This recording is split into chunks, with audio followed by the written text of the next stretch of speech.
Hey, good morning. Hey Doc, how you feeling? Pretty good. How about yourself? Not bad. Can you flip? I don't know if you can see your Oh, I'm cameras on. sorry. I can hear you. Yeah, yeah, no problem. Sorry about that. I had the camera on. I was testing it, and then when it logged in, it must have turned it off. So I get You- on my end, I got a bunch of monitors. So that way, if I have to pull up any data, I could drag stuff over. Okay, So cool. I'm looking at, so my camera's in front of me, but it looks like the monitor for you I got to my right. Is that going to mess things up if I'm looking a little bit to No, my? Okay. no, that's fine. That's fine. Why don't you So just West Side give all the Barbell. info? Yes, I sir. Yes, mean, sir. Louis and those guys years ago, man. I'm talking Really, like really. 40 years ago. Yeah. So Okay, I'm not saying wait. I'm old, but I've Start been off. around. Start off by just telling everybody who you are, what you do, and then we'll go right into Oh, sure. All right. So it. my name is Thomas Incledon. Most people just call me Dr. Tom. I've been lecturing on exercise, health, nutrition for a long time, since about the late 80s. And I kind of got, I guess, a lot of attention years ago where my research groups, we were the first group to study how to get women stronger than men. So back in the 80s, we had told, we got hired by the United States Army when I was at Penn State. And basically, we had to develop a strength training program for women. And we were comparing women that had competent training from like professionals versus men that were just winging it and training on their own. And after 6 months, so at the beginning, everybody's like, there's no way women can be stronger than men. And then 6 months later, the women were stronger than the men. And all the guys were like, how do I get into that group so I can get the benefits of being stronger like these women did? We had women lifting 100-pound metal boxes like 10 minutes straight. Like they were just like workhorses. And then that led to research on how to get muscle on men and women over the age of 90. And so basically, that was funding from a different government agency, but we looked at how you get all these people. So the fastest growing segment of the population at one point was men and women over the age of 90, and essentially get all these people in wheelchairs, but they don't have spinal cord injury. So why are they in a wheelchair? It's because they're Right. too, they don't have enough muscle to support their body. And so we were finding is that if we just did basic strength training, and it would be stuff. Remember, this would have been late 80s, early 90s. So strength training then is kind of like caveman science compared to the options that everybody has Right. today. We had people lifting, gallon jugs of water and bags of potatoes and onions. That was strength training. One, because the study limitations, we couldn't take these residents outside the nursing home. So imagine have to go in someone's house or their apartment and figure out how to get them stronger. And it's like, you could use whatever you want as long as it's in the room. So we had to be real creative. But the point is, even with the very basic archaic program we had, we were able to put 3 pounds of muscle on these people. And that was the difference between being in a wheelchair and walking out and throwing a football to a great grandchild or something. Right. And we had people coming off 30 meds at a time, basically cold turkey. And so we had a lot of drug companies criticizing us, like, well, it's inappropriate to take people off medication cold turkey. And that would be true if they needed the medication. But the fact Right. was, these people were over medicated. They didn't need the meds. So when you have someone taking something they don't need, you can take them off at cold turkey. And so then that led to us doing resistance training research with terminal cancer patients. Okay. And the sad part was at the time, the FDA didn't really look at things like quality of life. They just looked at mortality and how long you live. So let's just say we have one group that's doing standard of care where there's no exercise, and then you have another group that's doing resistance training, and both groups, filled with patients with pretty advanced cancers. They Right. may live the same length of time. So one interpretation is there's no impact of resistance exercise on people with cancer.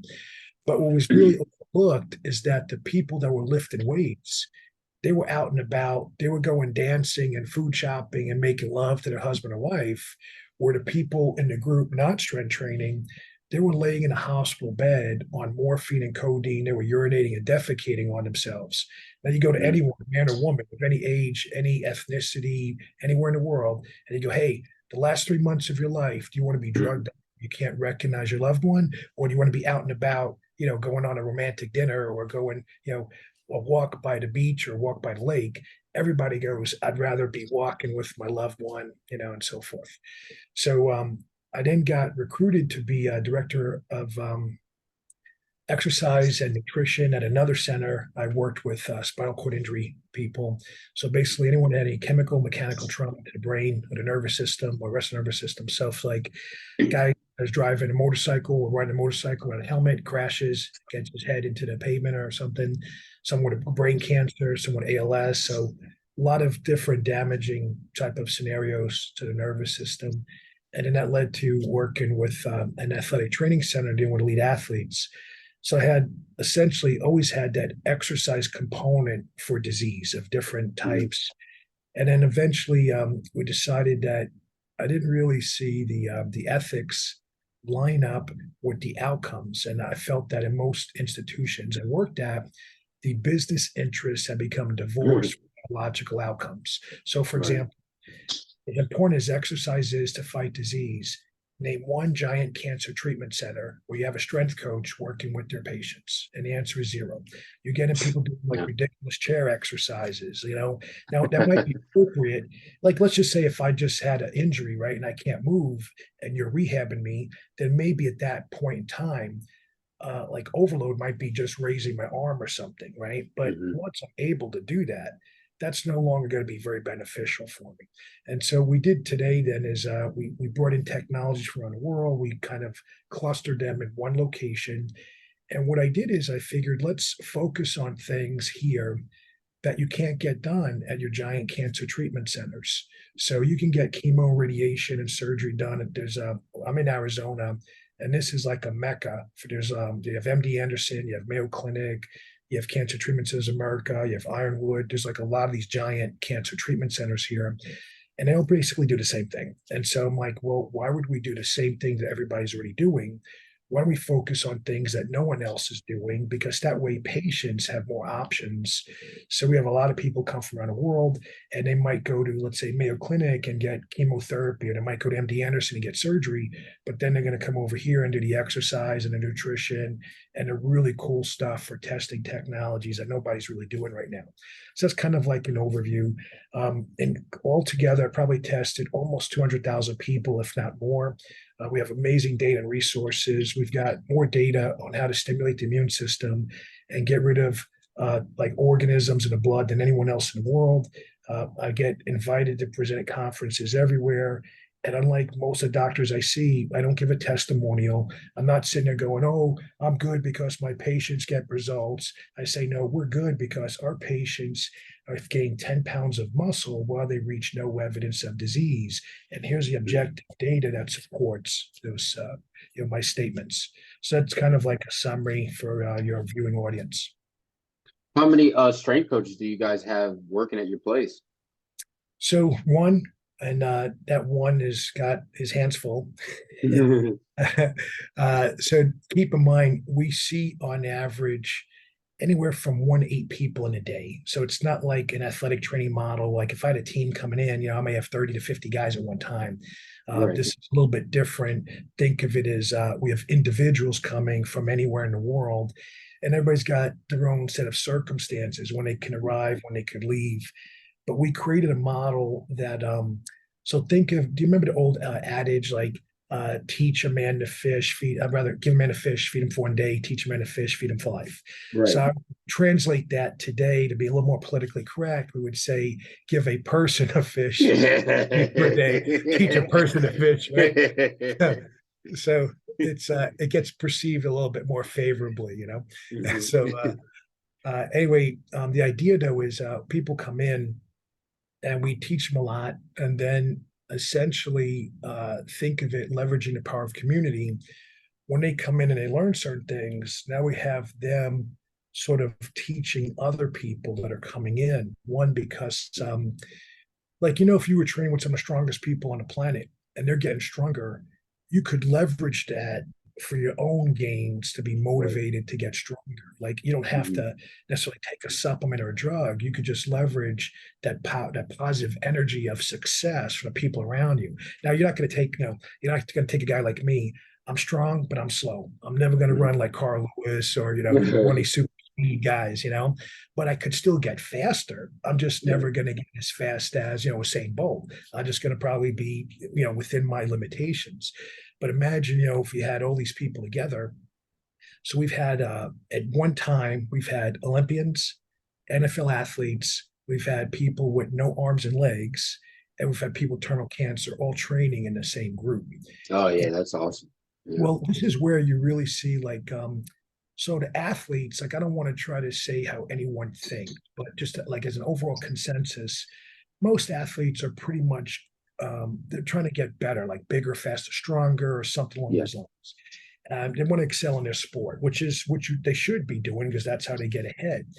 But now when they're all of a sudden in like a group setting where you see someone with no arms or legs or someone dying of cancer, and they just were able to do something, whether it's an inch or lift a pound more, something that by itself you're like, what's an inch, what's a pound? But when you're able to witness the effort it took to achieve that accomplishment, now you kind of like you look back and go, man, I got all my body parts with Right. me. I could do all this stuff. And now, that 20-pound improvement in the bench press doesn't really seem as big a deal. Yeah. This guy that just did what he did, or this woman that just did what she did. And so it creates like, I think, like a more powerful force of connection for people where, so as an example, I had a woman with terminal pancreatic cancer. And when she came in, she was so weak, she could barely stand. And at the same time, I had a athlete from the NHL. So this guy was a stud. I mean, this guy could do anything the coaches could throw at him. And so at one point, the athlete was pushing the sled, and the woman goes, "Well, that looks like fun. I'd like to be able to do it." So we have think if we're going to take all the weight out of the sled, this thing, I don't know, maybe it's like 10 pounds max total weight. And she was barely pushing it. And so every workout, we kept progressing her, and she's getting stronger. And towards the end of when she was getting ready to be discharged, she had made phenomenal progress. Cancer's almost all gone. And one of the last sessions, she had to push that athlete in the sled. So he's standing on the sled saying, and it's like think of it as like camaraderie. And so she's close to 70, he's I want to say late 20s, early 30s. He's like, "Come on, old woman, show me what you got." And so she's pushing this sled, and she was so excited and happy because one, she got to push this elite athlete. Like, who could say they've done that, right? Yeah. Two, like her family's there cheering her on. She's got her grandkids, and her granddaughter, as it turned out, is actually a powerlifting champion. I don't know at what level, if it's like regional or something, but the kid's strong. She's like 17, squatting 300 pounds. And so she, imagine like the granddaughter's cheering grandma on. And so it's like a big deal. So anyway, that's just kind of like a glimpse into the life of what goes on here. How'd you because Zach Evanesh is the one that told me to reach out to you. How did you meet Zach? So we were probably connected, so it's a small world and we know a lot of the same people, right? So probably I would say Power Athlete and John Wellborn may have been one of the factors there. But there's so many guys in the fitness and let's say health space, that there could be other vectors as well. How long have you known him? Golly, I'd say in that 15-ish year range. Okay. Yeah, so a while. And then so you worked out with Louis and them at Westside. Like how'd you go to that? So I started in Olympic lifting, and then I went from Olympic lifting, and let's just say I was like top 3 in the United States, which basically means you're not good, right? Because US was never that good compared to the rest of the world.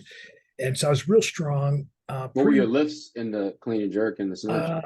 So I'd snatch 308s, 140 kilos, and then clean and jerked about 170, so say 374. And what body weight? 181. So it was. That's pretty good. Yeah. 825. But that was my technique was more like power snatch, power clean, and it was full snatch clean. I never had the mobility or flexibility in the joints. And what I didn't know at the time was I had hip impingement syndrome. But at the time, everybody would just keep saying you're tight. And so it stretched a lot, but it wasn't really like addressing the issues I had, mostly because it was kind of hidden, like no, it wasn't an obvious diagnosis. And then after the Olympic lifting, I dabbled with powerlifting before and after. I think powerlifting, I think I was better at than Olympic lifting, but there was just a lot more power lifters. And so at the time, I might have been deadlifting somewhere in that 500, 600 pound range, squatting somewhere around that, but a little bit. I was a better deadlifter than a squatter. And then benching, maybe in the 350-ish pound range. But then when I left Penn State, I was heading to Florida, and along the way, there was this contest called an all-around lifting contest. And think of it as like a bunch of like weird old strongman lifts from like Germany and stuff. So you're doing like Zercher squats for like who could lift the Okay. most, and like a Jefferson lift, and all these kinds of movements. And I was, first time I did it, I had a lot of fun, and I was like, oh, this is cool. And so then I come down to Florida, and I winded up one day, I see a bunch of strongman stuff on TV, and I saw two really big guys, Chad Coy and Brian Neese. And then, and if I don't know if it was fate or whatever. So imagine I'm watching these guys on TV. And so it's the next day, I had to fly to Indiana, and I went to American College of Sports Medicine conference to lecture. Okay. And as I'm walking through the exhibit hall, I see the supplement company, and who's at the booth is Chad Coy and Brian Neese. So it's just like, great, Okay. I saw you guys on TV last night, and you're here. And they're really cool guys. We start talking, like, oh, you should come train with us. And I'm like, so these guys were probably 100 pounds or more heavier than me, and they were muscular. They weren't like fat guys. And I'm like, yeah, right. I'm going to train with you guys. I'm going to be like lifting an empty bar compared to you. We're putting like weights on each end of the bar. And we got out there, and I had a blast. And quick funny story was that when I got out there, I was had like a t-shirt and shorts, and we were out in the middle of some cornfield. There's like hardly any light. You're in the middle of nowhere lifting. And so we flipped tires and we lifted stones. And when I got done, my t-shirt is torn. I got like dirt all over me, bleeding like crazy from stones. And so I go back to the hotel, and it was a really nice hotel. So, you have when you go to park, valet comes out and greets you. And so the valet person comes out, and they look at me, and I've got like dirt everywhere. And like, sir, you okay? I said, I was just working out. So the Work valet it out. guy, Like, what did you do? yeah. Well, so the valet guy looks over at another guy and he goes, that's why I don't work out anymore. That's why, yeah. Yeah. So after that, I guess I got bitten by the bug for strongman contests. And like any sport, I started out, I was probably last place in every event, but I got to meet really cool guys. I started getting stronger and stronger. And then one of the things I realized is I just was not eating enough. So I went from, I would say like, 180s, 190s. The next thing you know, I'm at 220, and I wind up getting to about 260. And that was all drug free, just eating as much as I could get, and then training really hard. And that's when I really started, like my strength really took off. I wound up doing pretty well. I set some national world records in the under 220 division. I went from, I couldn't do a 220-pound log one time to setting a record. I did a 310-pound log weighing just over 200 pounds. So yeah, those were decent weights then. Of course, now, the saying is records are made to be broken. And now Yeah, yeah. they're repping out stuff I did once. So that I like now the deadlifts used to be like the heavy deadlifts for the biggest guys are like 7 and 8s, and now you got dudes that are like 150 that do 7, 8, and the big dudes do 1,000. Like that's just how it goes. Yeah, I just saw I was watching some stuff. I was looking around on YouTube one day, just kind of get a sense of like where some of the lifts were. And I remember like no one had deadlifted 1,000 pounds off the ground in a powerlifting meet. And then someone posted something, and it showed there's like over 10 guys now that have pulled over 1,000 pounds, like in a deadlift. Now, some cases they're using a little bit bars a little bit longer. Some cases, they're using the new bar. The new bars do make like, because there's a deadlift bar that's got created, I think like early 2000s or late 90s, but now they have like the Rhino Flex. it's like you pull it 3 inches before it even breaks the ground. Like, it's just crazy. Yeah, yeah. Well, so But in people want to terms see the of, big weights, that attracts oh the yeah, viewers, yeah, yeah. Well, I mean, anyone that lifts 1,000 pounds, I think they meet the definition of being strong. I Yeah, don't care yeah, what bar yeah. they use it. Yeah, I don't care. I think too, people get mad from the sumo pullers because now there's sumo guys that are so flexible that they put their feet out to the plates, and it's Yeah, like they literally lift like 2 inches, and I'm like, well, I mean, it's just like guys that can arch crazy and go super wide. Like if I go super wide, my bench the bar doesn't go up. Okay, yeah, like yeah, some people are just built for it. What are you gonna do? They still yeah. lifting that weight. So that reminds me, the other workout we were doing floor presses, and so we're doing like dumbbell floor presses where you come down and push up, so you land on the Yeah. ground. So my arms are so short that when I come down, that's a full range of motion for me. Whereas the guys with the longer arms, they come down, there's like 8 inches off the chest, and like this isn't really much of a difference for me. So yeah. So how did you meet Louis? So all right, so what years ago, I met I'm trying to remember how I met a strongman guy, and that guy had a place called Southside Barbell, and that was in Florida.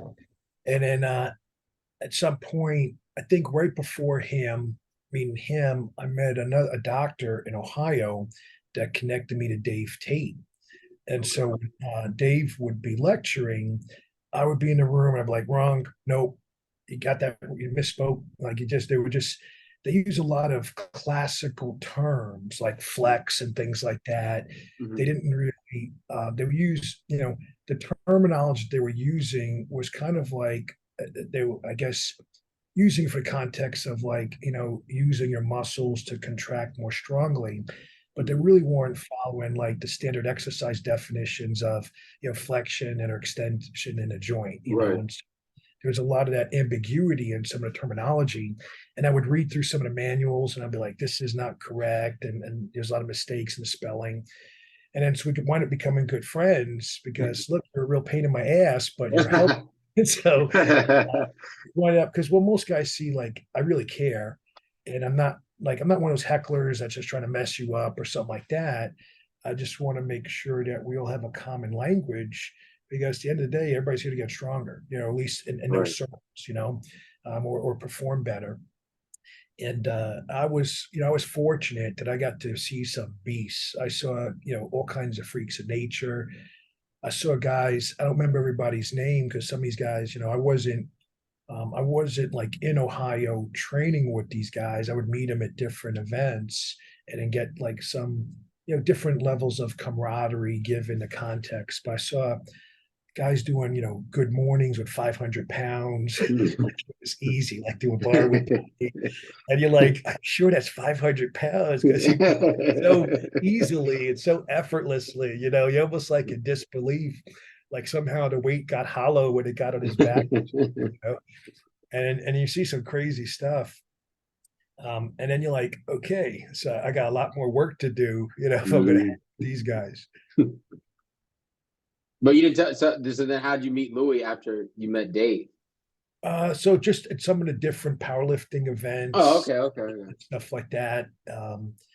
And I've met so many guys over the years that it becomes difficult, I guess, for me to remember exactly which event I met Oh some. yeah, yeah. I can't articulate that, but I got I mean, just a lot. I don't know if I've been really fortunate or really lucky or blessed, whatever term you want to use, but I would literally be like, I would be somewhere and be like, man, I wish I had a chance to talk to so and so.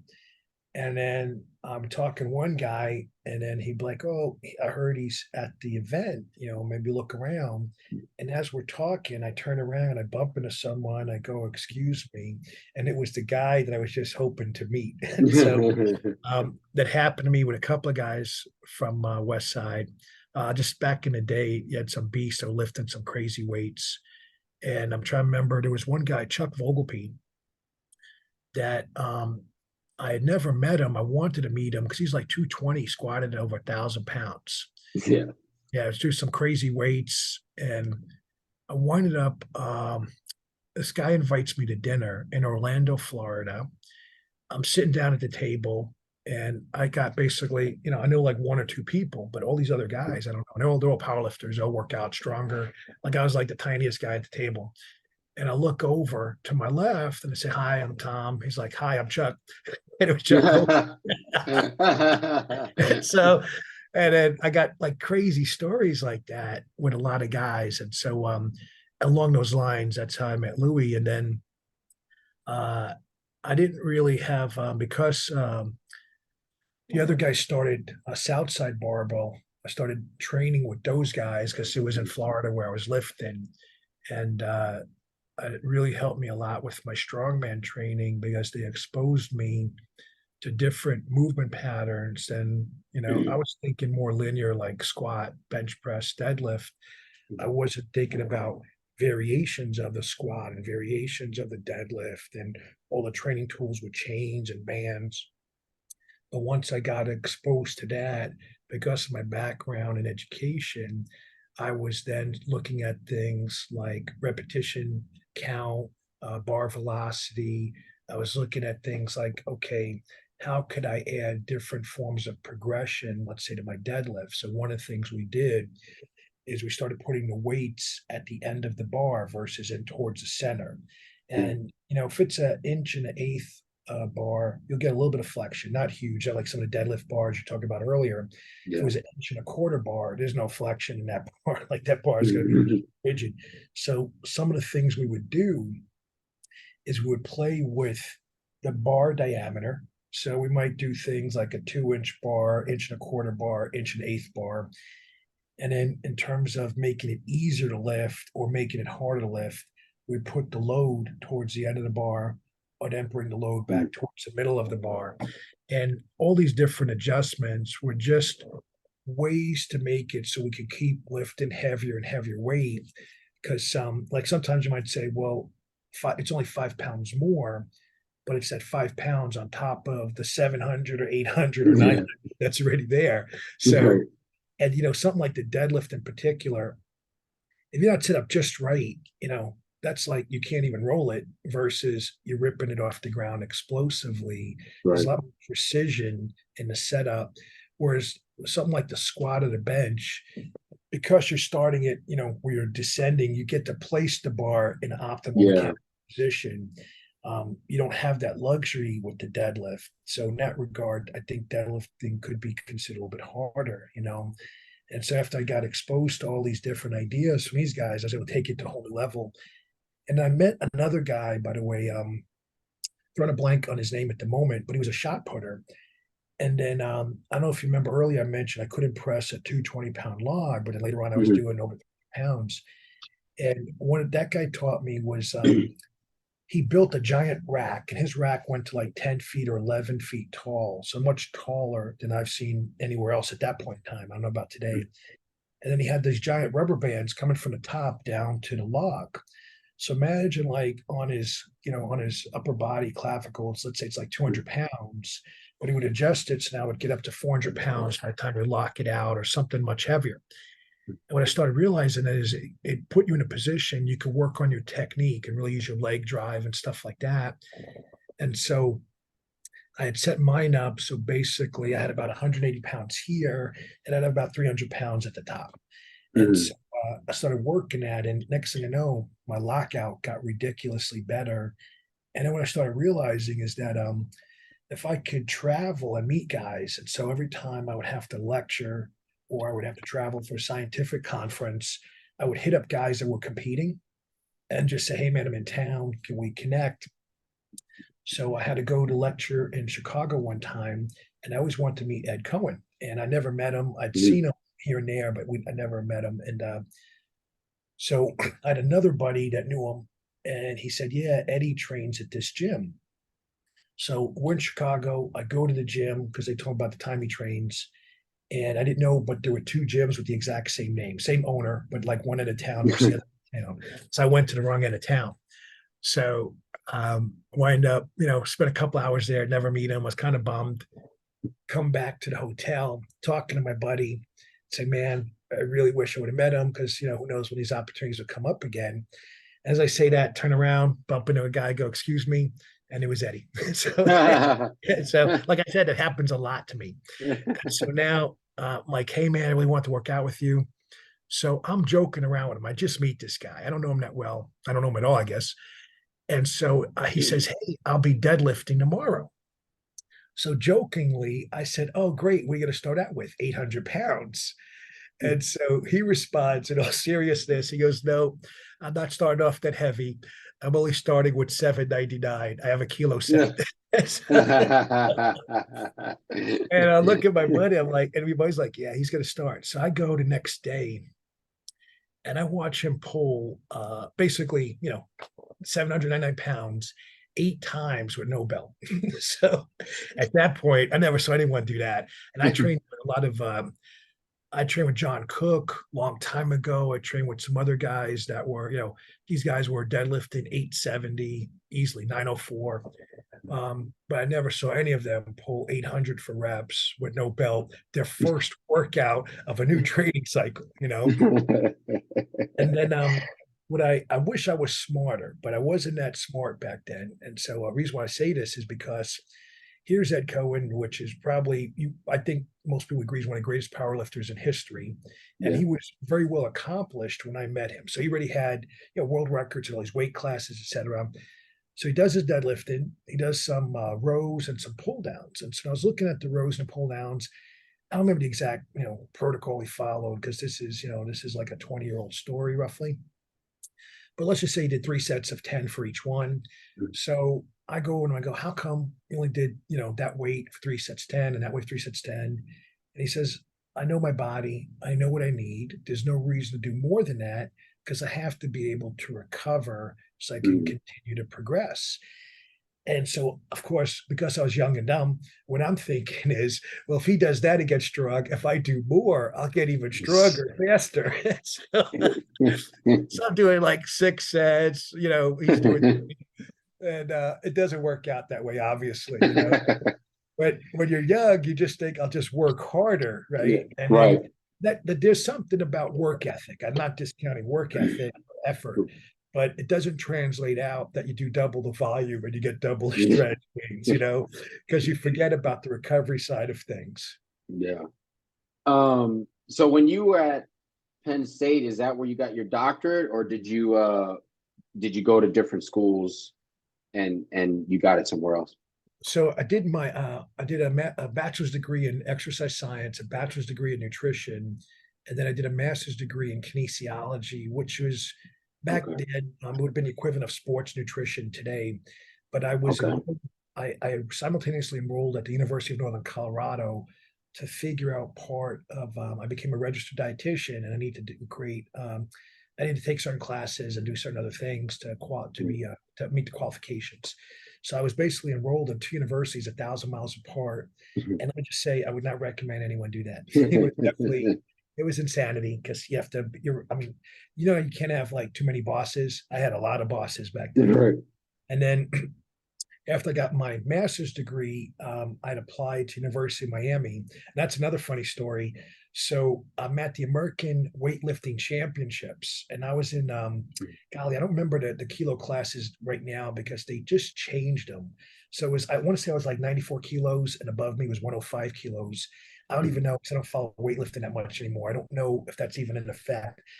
But they were trying to basically change the weight class at the time because there was the concern about the historical use of drugs in the sport and athletes breaking those world records. They changed things a bit so that way they could have new records for the new weight classes. So one of the guys I met at the 105 kilogram weight class was a guy by the name of Carlos Santana, like the musician, but not the musician. Same name, different person. And so he's a Cuban guy, and he's like, "Hey, Papi, what's going on?" I said, "I'm trying to get University of Miami." He goes, "Papi, I got you in, Papi. You're in." So, I'm like, "How are you going to get me in?" I mean, And so next thing I know, he connects me to the right people to talk to, fill out application. They review my credentials. I got, really good credentials. So there's been no reason why I wouldn't have been accepted. And then when I saw all the publications and the stuff we were doing, they're like, you're in. And so then I go in there and so I basically at a weightlifting meet, I meet a guy that connects me with, the higher ups at University of Miami. that then get me accepted. And so now I was originally accepted in the PhD program. Short time in, they saw I was pretty advanced, so I went into the MD PhD program. And then after I got into the MD portion, I was just really disillusioned that there was such an emphasis on drugs. Where my background, we used exercise to basically help all these people with medical conditions. And now we're seeing, well, like if cholesterol is high, low fat diet, cholesterol still high, even lower fat diet. If that doesn't work, go on a statin. And I'm like, wow, with all the research on exercise, and what some of the doctors would say, well, the research doesn't pan out when it would give these reasons. And then what I realized that the doctors lacked the background in exercise to understand the importance of individualization. So Right. they're thinking it like, like if you had a statin drug that inhibits the enzyme HMG-CoA reductase, and now you see all these people have lower cholesterol, you might say, okay, that's reproducible across these different people. But what you're not seeing is that all the other things that medication does. But if you took, 20 people and had them all do the same cardio program, they don't all lose weight at the same rate. They don't all lose, the cholesterol doesn't all go down at the same rate because there's other factors. But if you were to study that person and then tweak their exercise and modify it more appropriately for them, you could see better results than doing a one size fits all exercise model. And what I saw in medicine is that doctors did not understand the impact of lack of use versus disease. And they didn't understand the effect of like a one size fits all model versus individualization, which every trainer and coach knows, you got different programs for different people based on what their Well, obstacles don't are. say every coach and trainer. You know how that is. Yeah, Yeah, every every good good one. coach and coach and trainer. Yeah, I guess you got me there. You got me there. um. So, and when you got your doctorate, well, you got your MD, PhD. What was that in? So I didn't finish the MD portion. That's what I was saying earlier. I Okay. got disillusioned. That was too much for drug emphasis. Right. I, Right. Okay. That's I right. finished the PhD. PhD was basically would just be considered like a doctor of philosophy degree, but Mhm. technically it was. I looked at the effects of it was the effects of nutritional biochemistry on exercise responses. So basically, Okay. I took a lot of the work I started at Penn State. So I took plants, I isolated active constituents from those plants. So, like in ginseng, I would isolate the ginsengicides, and then I would dose response test those active constituents to see which one increased testosterone the most or lowered cortisol the Mhm. most. And then I would take, like, say, the active molecules that produce the best results and then recombine them to see if I could really enhance the results. So in other words, I figured out how to make supplements that would dramatically increase testosterone from exercise training and lower cortisol a little bit while you're training at the same time. And then that Okay. led to me developing a supplement that I went to the marketplace with. I called that product Renew Mail. And then that Mhm. was, I sold that for a while. And then the manufacturers just couldn't get me the same ingredients that I had originally. Like one of the challenges in the dietary supplement industry is that the system is totally dependent on the player before them, right? So, in other words, the person selling it at the end or the company selling it on the end, they're dependent on who's provided the raw materials. And then they're Mhm. dependent upon who grew it. And they're dependent upon Mhm. whatever else is in the soil and so forth. And you would see like if things were changed, it could totally impact the final product. Right. And just wasn't something that I had the time to deal with because as time went on, my business really started exploding because we had all these results. So in NFL, the athletes, we had the largest number of athletes had the longest careers. So my average athlete was in the NFL for almost 16 years. So 10 to 16 years was the range. But I had a couple of guys who went to 16-year level, which was unheard of at that point. Excuse me.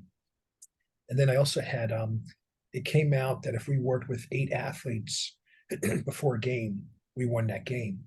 And then during that time, I started working with UFC athletes, and it if me and two other guys, one guy was like a technique coach, one guy was like a strength coach, and I was handling all the nutrition, our clients were crushing it. So I had guys that would get beat by opponent. We would take on that case, work with them, and that guy would crush that opponent in the ring, never get tired, and just blast them. And then it just wasn't intellectually stimulating enough to kind of continue in that world. And I saw so many people dying and suffering from disease. And so I gradually started moving more towards, like today, I predominantly see people with terminal illnesses, and I don't really see that.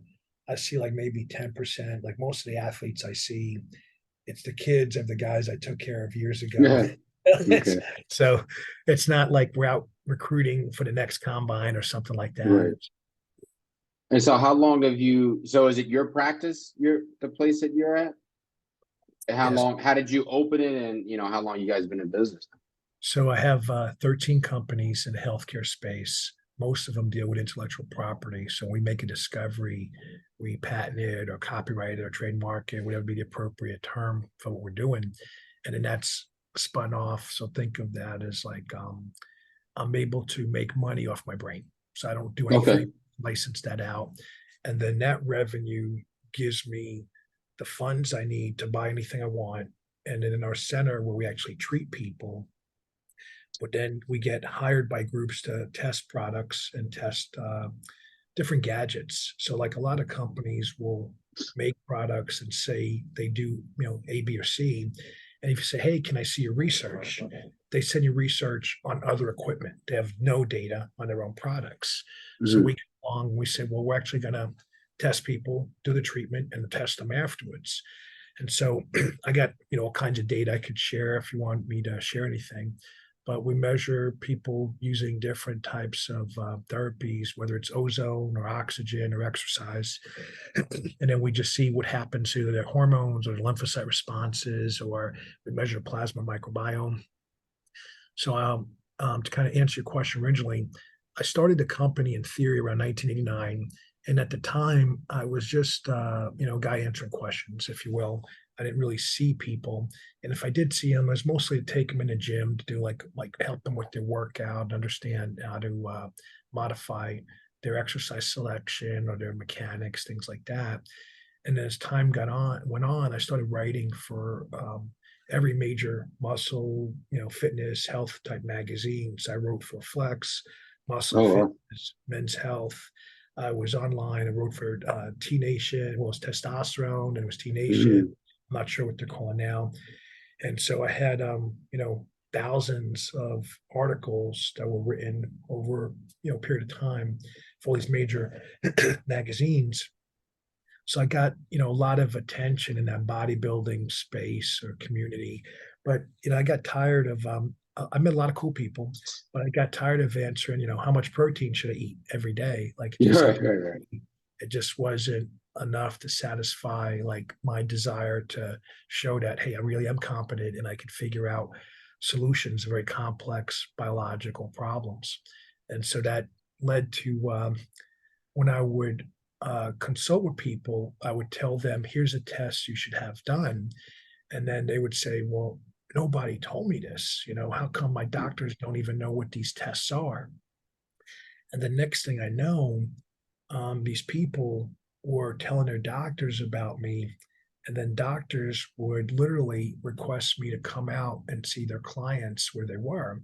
So essentially, I went from like an intellectual, like a company where it's like consulting to a company where now I'm like a newspaper boy around the entire United States, traveling all these medical practices.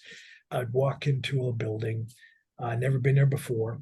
I'm given a room that I've never seen before, and I'm meeting with a patient I know nothing about, and I have to figure out how to help them.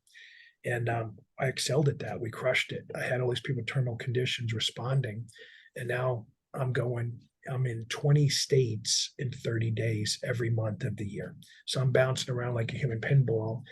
And then during that time, I went from being like a beast. I pulled 945 for 3 reps in a deadlift. I lifted some ridiculous weights, locked out 600 pounds in a bench, which was nothing compared to the West Side guys that I had seen here and there. But for me, going from 300, say 320 to 600, that was a pretty big, good progression.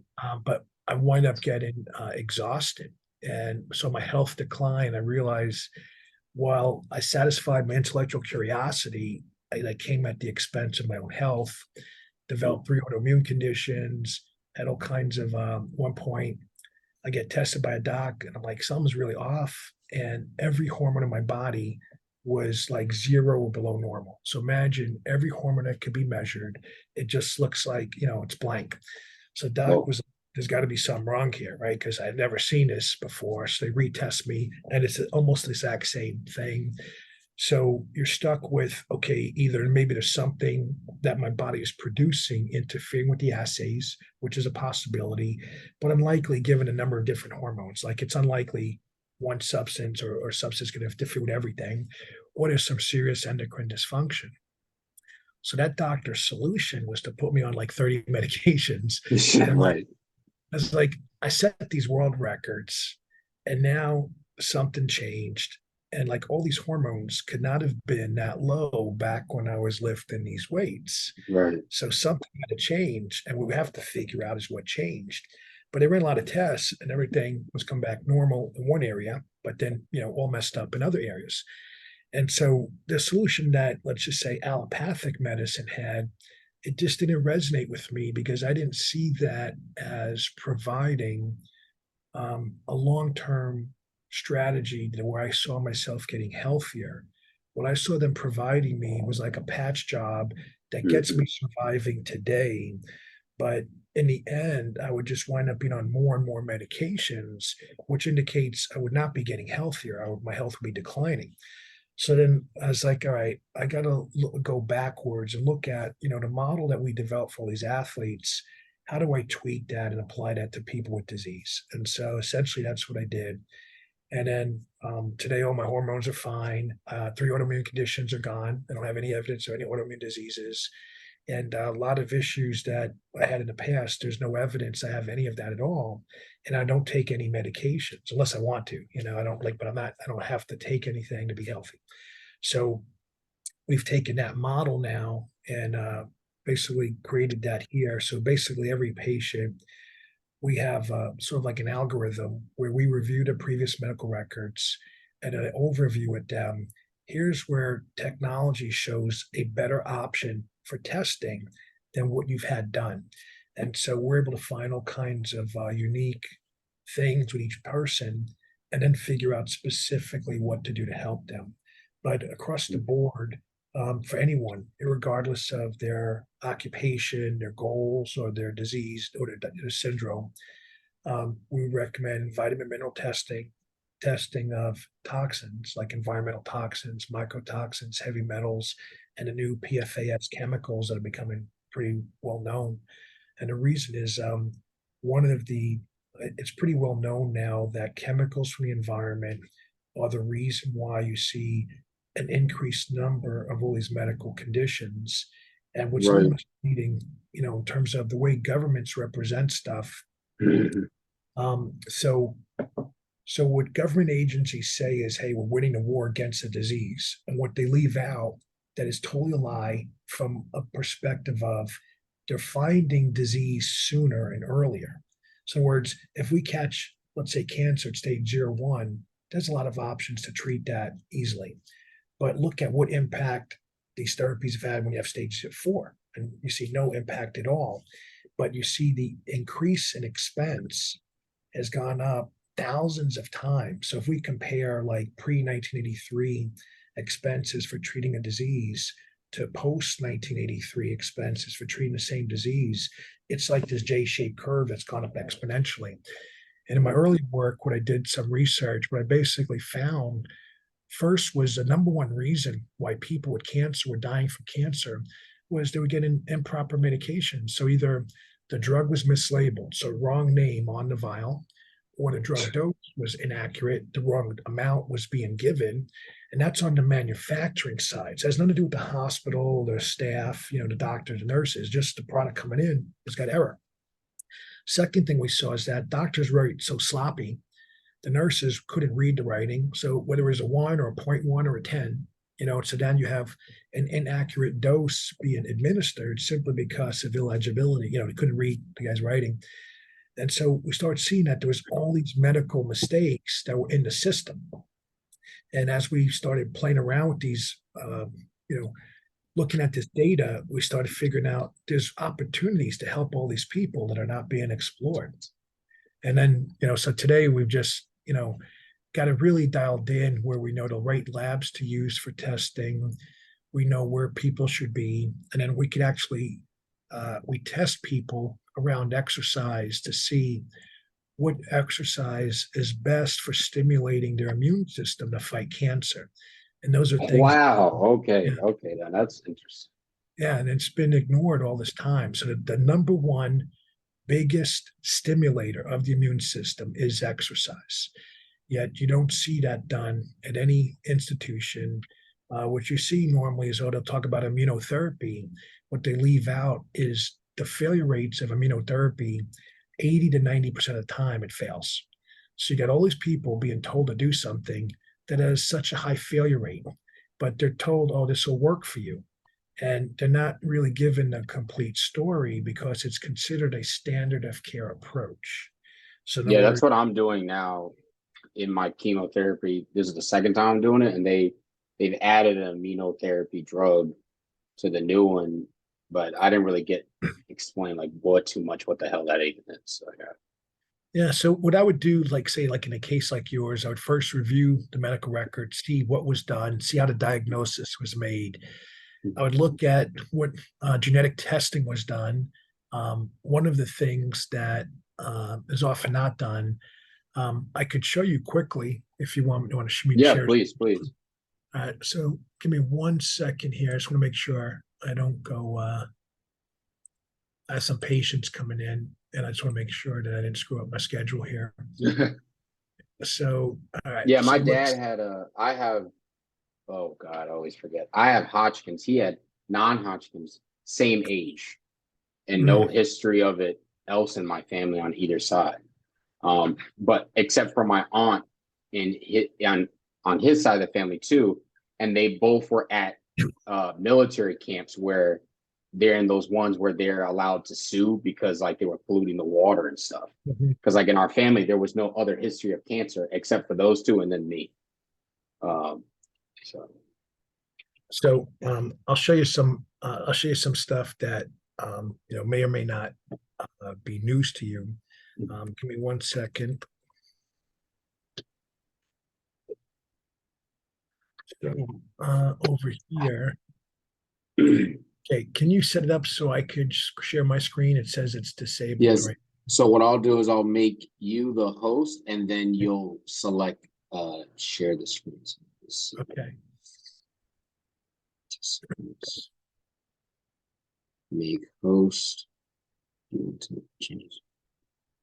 Okay, so now you're the host. So now you just got to do the share your screen thing, whatever the hell that is.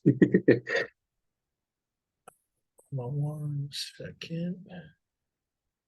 All right, so a blank. Now let me move this. Okay, there you go. All right, can you see my Google screen basically? All right, let me get rid of these floating controls.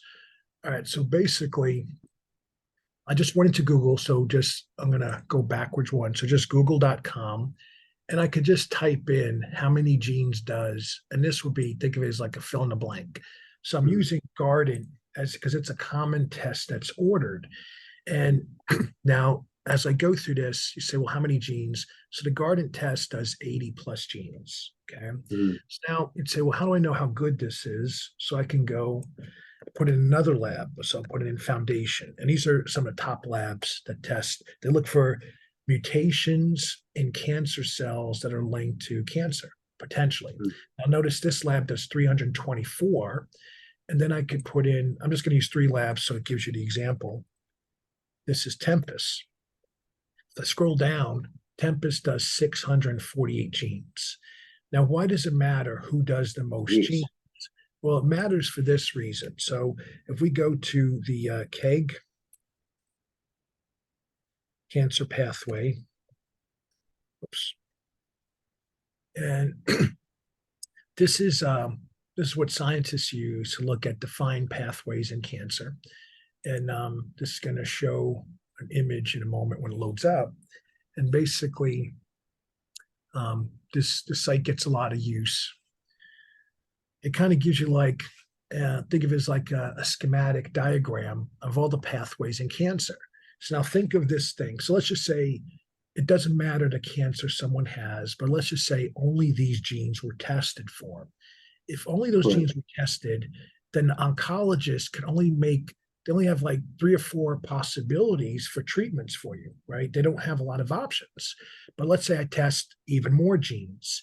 Well, that gives us even more data. There's more treatment options available. Now, let's say I test 600 genes. So now you have all those potential for either drugs already approved by the FDA. That'd be one level of information. The second tier would be drugs available that treat that genetic mutation, but they may not be approved by the FDA for that particular cancer. So let's say like a drug for a mutation was approved for glioblastoma, but you got lymphoma. And so the FDA says, oh, it's not approved for that. But because it binds that mutation, it would probably help. So we could find a clinical trial investigating that drug for that person's cancer, get that patient enrolled in that clinical trial, which increases the likelihood they're going to get a positive outcome, meaning that they get results. But a third thing that we do here that no one else does is we can literally go into the medical databases. I'm going to give you, this is like a public domain one, PubMed. And in here, you could put in lymphoma and give you an example here. Just put in polyphenol, just something broad. So it's 246 results. And you could look at this and find out what natural strategies have been shown to target the mutations that someone has. So now what you have is natural, medication approved, and a medication being researched, all available. And you don't see that done anywhere. What you typically see done is a treatment is already prepared before anyone knows your name. So before you walk in the door, they already got the plan.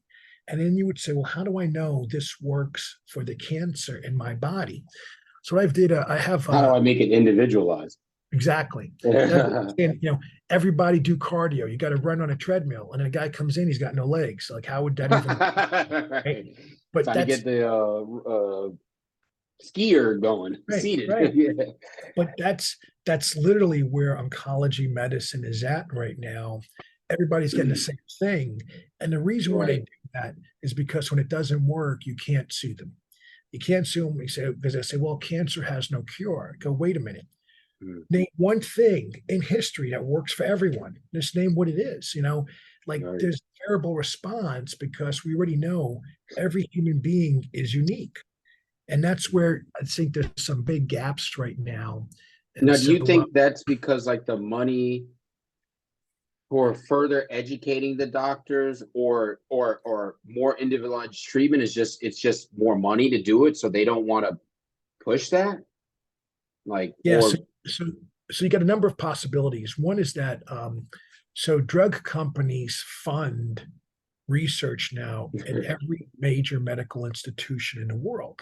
So think of it like this. Let's say you have a young, bright mind. So this kid is like the Albert Einstein of the future, right? This kid is super smart. Now, that child, or let's say that kid, but let's say that medical school student, they're not being asked, hey, come up with a new solution for fighting cancer. They're being told, hey, there's this research project. Would you like to be involved? They go, yes. Okay, well, you're going to work on trying to make a drug that binds to this one receptor. That's what they're basically. So you got a bright mind and you're basically redirecting them down a path. Then a kid goes to that curriculum and goes to that pathway for education. And now all they get is more experience on how to make drugs. They're not being asked to break the flawed medical model, they're Right. basically asked perpetuate the flawed medical model. And so I'm going to show you something. This is now everything I'm showing you is public domain. It's notice I'd have to log into anything. Everything I went Right. to Yeah. is right there. So this is a Vibrant Wellness. This is one of the labs that we use, and I'm just going to click on toxins. And I want you to see with your own eyes environmental toxins. Now, there's four main areas that everyone should be tested in, just in general, if no matter what your issue is, because what you don't want to be is the guy that finds out it's too late. You want to be the guy that knows what's going on and taking action because one, it's easier to fix. Two, it's a lot less expensive. And what I see right now, one of the mistakes every country in the world is making is they position healthcare as an expense. Healthcare is your best investment of your life because if you're functionally capable, you go out and make more money. But if you're dead, you can't make anything. Right. Yeah. These are disconnects that so health is an asset, but it's treated like an expense.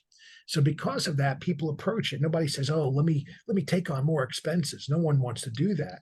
So all I'm going to do is show you a sample report. And in the sample report, I'm just going to scroll down to one finding. Now, this would be basically it's a urine test that looks at chemicals from the environment that are in your body that are coming out in the urine. And I'm just going to scroll down. So here's one finding that exposure to this chemical, it's a weak endocrine disruptor, and exposure to this affects testosterone levels in infants. It's also increased the risk of food allergies. Now, any dermatologist, any immunologist, any allergist, none of them test for environmental chemicals in their patients. They put them on immunosuppressive drugs or they give them some allergy med. You don't see any, pediatrician testing children for chemicals in the environment, even though we now know those chemicals are in the mother, they come through the womb and they affect the developing child. Well, that stuff's ignored. Here's another one. Let me skip past the glyphosate because there's tons of data on that. I want to show you something that's not as commonly known. Okay. So this is one chemical. It's in the family called phthalates. This single chemical, the acronym is MEHHP. Here's what it does. Doc, I'm just going to pause you right here. You're going to have to, when I have my seminar again, once I'm healthy next year, you're going to have to speak. I don't know. We're going to have to get you out there. I'm just saying, you're going to have to speak this to the masses now. Okay. Sure, man. Yeah, I'm good. I'm good with it. Okay. Yeah, I'm going to show you stuff. They'll listen, you'll be like, you just got to start off and tell them your numbers, and then all the meatheads will be like, okay, I'm going to listen. The problem now, though, is that, I'm so focused on research. Usually everybody in the room is stronger than me now. It's not the same. Oh, well, we're not, it's like, did you do it? Did you, you got to bleed yourself. Yeah. You know how Louis says, you ain't got to be the best, but if a coach hasn't trained himself, I can't listen to him, so you've been in the trenches. So go ahead. So what I want you to see is this. So this is a chemical that's commonly found in the blood of pregnant women. And it basically impacts the growth and development of the newborn son. And so, so it's a powerful endocrine disruptor. Now look at what it can do in adults.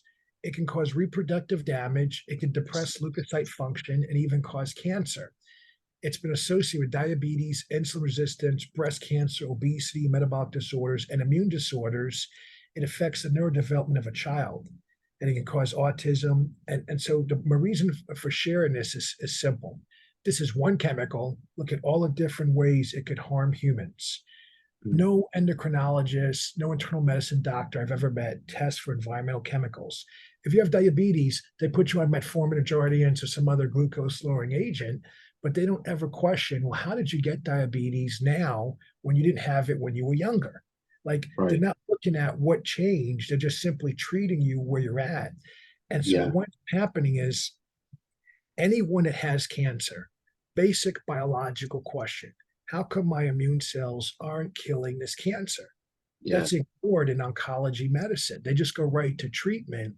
And the reason why so many people get cancer a second or third time is because whatever caused their cancer was never addressed as part of their treatment plan.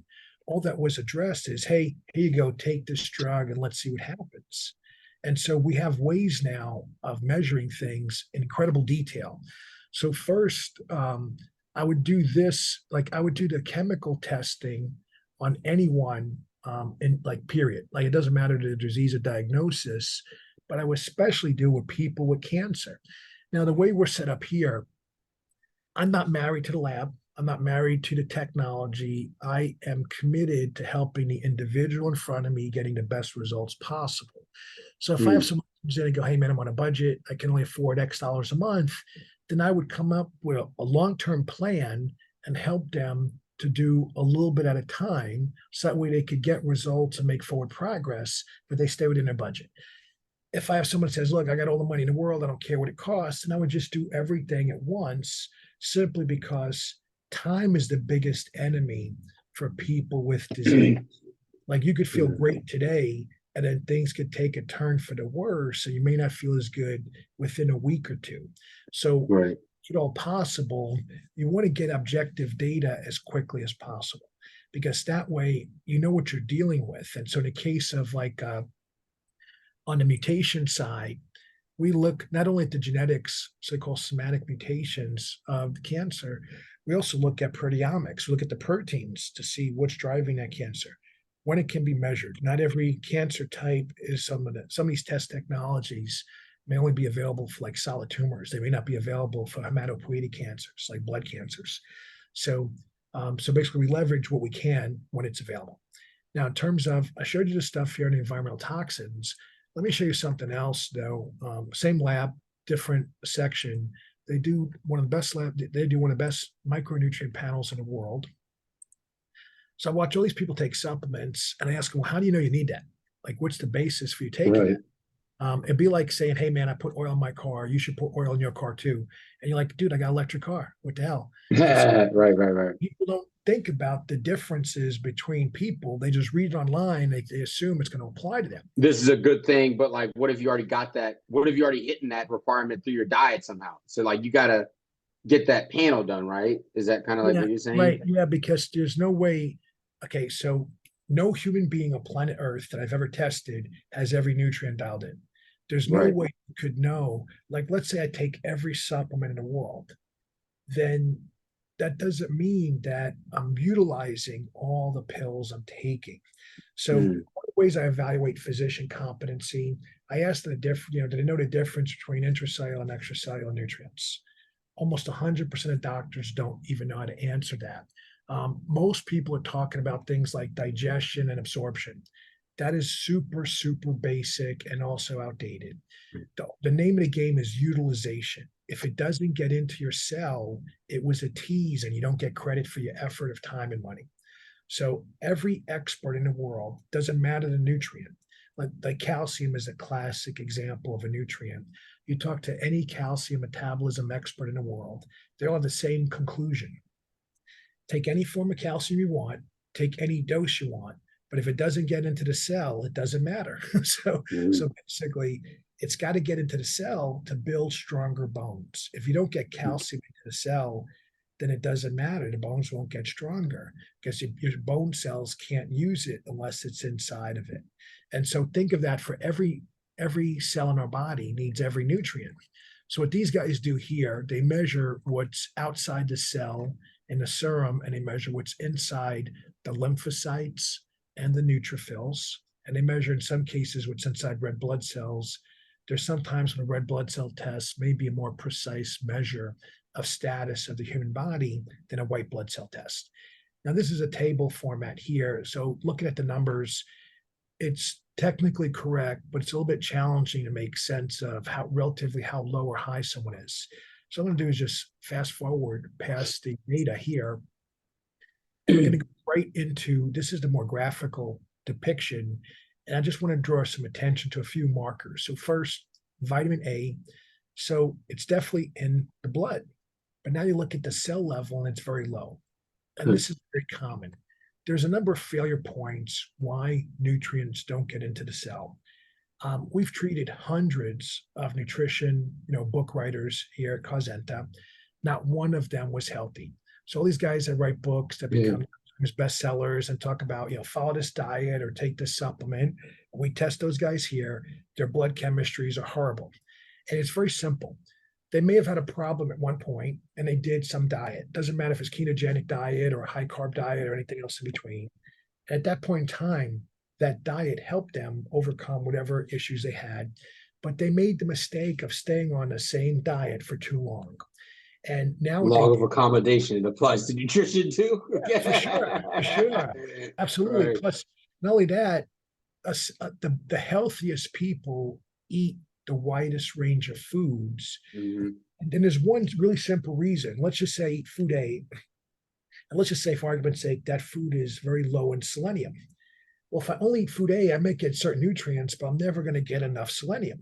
But now, if I eat Mhm. food B, which may have more selenium, now I get both. And so, what is ignored sometimes, like a lot of people are playing, when it comes to nutrition, they're playing a simple game of checkers. But in real life, it's like 5 levels deep of complicated chess with a grandmaster. That's really what nutrition is. So, you can't really say you understand nutrition without testing the individual very precisely. Because when you test things at the level that we're doing now, we're measuring the genes that control metabolism for micronutrients. We're measuring nutrient levels inside the cells, outside the cells. Maybe sometimes we have to measure what's leaving the body to better understand certain things. So, in a case a common thing we'll see, some people have mutations in their metabolism for a given nutrient. I'm just using vitamin A as an example. And let's just say, someone has that mutation. They may need significantly more vitamin A than what is considered normal simply for them to get to normal. So this is where, like, in my own health, one of my mentors told me many, many years ago that he has seen patients that need like 40,000 to 80,000%. Back then it was the RDAs, later on it became the DRIs. But basically, he was finding that certain patients needed ridiculously high levels of certain nutrients just so that their cellular levels could get to normal. And when I was coming out of Penn State was a very conservative nutrition program. So kind of like their messaging was, hey, just follow what the recommended dietary allowances are, later the dietary references, and everybody's going to be okay. Now I get, real life, I'm practicing, I'm testing people, and I find for my own health, I got to do B12 shots twice a week. I got to take B supplements every day, and I got to take a sublingual B supplement every day, and I have to take 3 forms of B12. When I do that, I get to normal. If I don't do that exactly, I'm way below normal. And so the point is, I got the genetic short straw for B12.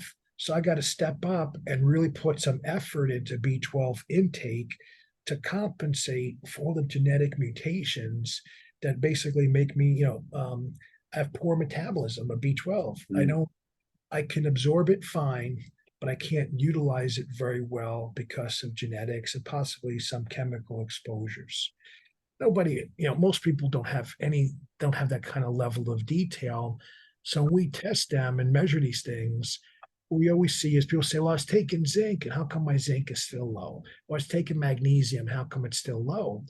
And what they're not considering is that the chemicals and the environment that already is in their bodies interfere with the nutrients getting into the cells.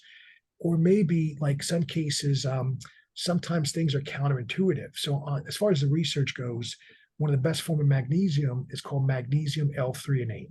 It gets into bodies very, very well. It should get into cells very, very well. Like there's really good data, it gets into brain cells. So that means you ingest it, gets across the GI barrier, gets into your blood, crosses the blood-brain barrier, gets into your brain. Now, when you're actually testing people, you see people that were taking magnesium L-threonate rather. Some people do well, but every once in a while you find some outliers. These people have extremely low levels. For those people, give them a mixed form of magnesium, like a magnesium aspartate, a magnesium gluconate, and so forth, a magnesium citrate, stuff that on paper should not be absorbed or utilized as well. And then you see that person has really good magnesium status. So my point is that sometimes the research may say one form of a nutrient is better, but for a given individual, they may get better results with a different form of that nutrient. So that way they can optimize other pathways for absorption or utilization. Does that make sense? Yeah. I mean, you're talking about individualizing it, and you keep highlighting so many different reasons where it's like, oh my God, we're falling. I'm starting to think of just regular athletes. Thinking of water, like some athletes that some reason are always dehydrated or they're always tired. And it's like on paper where you're checking the overall basic boxes, but we're still thinking of general terms and not the individual. And it's like, well, we're missing a big and you're talking about it's like, well, there's plenty of people that have that same sheet of paper that you have that qualifies you, but if their way of thinking is still stuck in that old in a box, you could be throwing everything at them, but it's not the right, like, yeah, like you, the amount that you're taking will be way too much for someone else. But for you, that just gets you to the basic. And it's Right. like, well, what if somebody has multiple versions of that? And doesn't matter how hard they work, they're missing crazy amounts of stuff. Like, whew. Yeah, and this is where, so over the course of my professional career, I've seen some things that I would say are pretty sad. So one is I've seen, like, different sports, the mindset of the athletes is a little different. So I'm not criticizing any athlete or trying to put one group down for another group, but in general, I found NFL football players are willing to take whatever supplements they got to take to do better. I'm Right. not saying everyone. I've got a few athletes that they're afraid of taking pills. They hate swallowing pills, but for the most part, overall, when I get into like baseball, when I get into like hockey, I have athletes that they're so afraid of testing positive on a drug test, they won't put anything in their body. And Right. I'm testing them, and I'm like, dude, you got all these things are low. Like, there's no way you could be at your best. It's like having no gas in your car, and your car requires gas to run, but you're afraid it might blow up, so you won't put gas in it. And so then you don't drive it anywhere. Like it's really, really illogical, but it shows you sometimes like how certain fears could play into decision making, which then that results in shorter careers or greater injury, however you want to look at it. And those are things that are totally preventable, because if you would improve those nutrient levels, that's going to have a significant impact on performance, recovery time, injury prevention, things like that. So like for myself, like I mean, there's a lot of stuff that seems like I need to be adding in on my end that my doctors haven't done. So like the genetic testing, would I just go through like one of the websites that you just showed and I would get all this stuff done? No, you wouldn't be able to go with them directly. So what I would Mhm. recommend is, whoops, can't even spell my own company name. Here we go. I think way faster than I type, so I tend to spell a lot of words wrong because my Trust mind's me, I'm in the same boat, same boat. so so basically Causenta.com. And what I Okay. would tell anyone is just go to the homepage, just click on let's get started, and then you just fill out the form. Everyone, we offer a free consult at the beginning. It Okay. costs you nothing other than time. And so we at least kind of get you, like, do an overview of what you should consider. The Okay. vast majority of people, one of the things that they don't see because they haven't, anytime someone's diagnosed with any condition, they're just starting that journey. They Yeah. don't know, they don't know like how it should go versus the reality of what is how they're going to be manipulated down the wrong path. So what Right. I would tell people is this first consult, it's just for us to overview, like, what are we going to do? So think of it this way. Okay. Most people make this basic mistake. So they have, let's say, I'm going to use someone with joint pain. They have joint pain. They want to fix their joint. They don't want surgery. Then they go see a surgeon and they expect that the surgeon's going to fix their surgery. And just to put it even more, like most people, so the technical term would be like an orthopedist, but average person is typing in knee doctor, right? They don't Right. know that there is no knee doctor. It's an orthopedist. You go see the orthopedist, and that person's expertise is doing surgery. Their Right. expertise is not regenerating cartilage. So they want something different than the guy that or the woman they're going to see. And so think of it now, when people have cancer, what they really want to do is beat the cancer without suffering. They want to live Right. the treatment process. But now they go see a doctor, and that doctor is going to recommend very toxic substances to help them. And that Right. doctor is not going to look at what's their status before they start the treatment. So if, for example, back in the day when I was, really like when I was in my 20s and mid 30s, you throw anything on the bar, I had no fear of lifting it because I'd never been injured. Now we fast forward, all these years later, I've got, I've herniated 5 or more discs, I've got advanced osteoarthritis and 20 joints. I'm not jumping under a 500 pounds on the bar because I got experience and competence now. And I'll say, you know what? I'm going to train in a different way because now I'm worried about longevity. I'm worried about waking Yeah. up and seeing tomorrow. But when you're younger and you don't have any injuries, you don't have anything holding you back like that. So, but my point about sharing that is that it's kind of like, where are you now relative to the treatment that a doctor is recommending? And Mhm. many people, if you have cancer, what that basically means is something is wrong. And Yeah. that's something you want to find out, because if you don't, that something may make chemo really hard on your body. Like, so Yeah. some people die from treatment. But if we could address that at the beginning, that same chemo is like a walk in the park. So we have patients that go to a center, they come in bald, they have no hair, they have heart issues, they have bone issues, liver issues, all these problems, brain issues. And they're like, okay, well, they never did the testing to see where you're at. We get all those issues resolved. They do the same chemo with no side effects. And the difference is you get rid of the pre-existing conditions, so they're healthier. So a healthy body handles stress much better. I mean, it's so Right. common, logical, but the problem is that's not covered by insurance, right? And so Yes. what happens then is people are never going to get exposed to these options. And that's why we have everybody do something free and say, like, here's different options for you. And then Mhm. you can decide whatever you want to do. Like, we have I'll say 25% of the people that contact us, they'll say, let me think about it. And basically what they're doing is they're waiting to see what happens with the stuff they're already taking.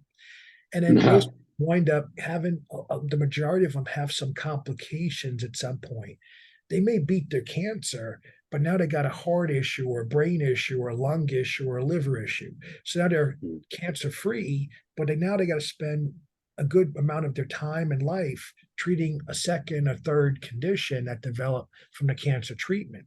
And so, so we would tell people is, look, it's your life. You have the freedom of, and you can make a choice. Do I go down this path or that path? But it would be better to do something that could benefit you long term while you're undergoing treatment. And Right. we got some pretty spectacular outcomes here. My expectations that so on our website we have a number of patients that had terminal lymphomas. They're all alive today. Not one of them has passed away. One young lady just reached out to us again today. We have some videos on our website, and this young lady was told she has a few days to live. That's how advanced her lymphoma was. She had a tumor in her neck so big she could barely breathe and swallow. We were able to get responses for her within 3 days. So within 3 days, she went from being told there's nothing available, you're not going to make it, to, hey, we're starting to see some, like there's some progress here. Our family had traveled the world spending exceptional amounts of money. When they came here, I said, okay, when she had a sweater on, she was still very skinny. Like you could feel her bones through a sweater. That's how, frail she was. I had her walking within an hour. She was in a wheelchair. I had her bench pressing like a broomstick. I made a bet with the family. She couldn't do it one time. I said, okay, if I get her to do this 30 times, then everybody has to start working out in the family. And so we made a bet. I got her to bench it 30 times in the same day. And then when I had the mom, it was a boyfriend at the time. That guy is now her husband. They have 2 kids. So like we got the whole family into exercising. And so we leveraged the power of community. And it was really funny at one point. The patient's mom started looking really good. She's really responding to training and stuff. And she's walking by, and so it was like, "Oh, is that your fitness director?" I'm like, "No, yes, that's one of the patient's moms. We have everybody working out at the same time, you know." So we try to leverage power of community because it's like an intangible that really enhances value. It helps people get faster progress. Like imagine you're in a group everyone's getting results. Do you want to be a guy that's not getting results? Right, So right. leverage that more favorably. Hmm. So So then I would fill that out and yeah, then do fill the this out. consult, and then we'll like talk about everything. We talk about some things as far as like how we would approach it. Mhm. And then as terms of when we get to like, so a lot of times people say, well, what should I do? Then for that, we got to set you up as a patient and that kind of stuff so that it's more medically and legally oriented. And so Sure. then what I got to do is look through all the medical records, see what someone has or hasn't done. So I kind of can guide them accordingly. Like there's no value. Let's just say like, so let's just say, for argument's sake, someone had a Tempest test done already. Well, there's no value Mhm. to repeat it. You already know that information. And I can tell you this is uh, of all the cases I've seen and over, it's not quite 40 years, but it's pretty close. I've had one person do this test before they saw me. So most Okay. what they well, so here's the business side to kind of address one of the questions you had asked earlier, like why things are the way they are. So there's this movement now where, let's say, a giant cancer treatment center, when they order a test, now, let's say they said we're going to use Tempus. So think of it now, insurance pays that money to Tempus, right, for that lab test. Mhm. But if that giant center does the test in house, they get that insurance money.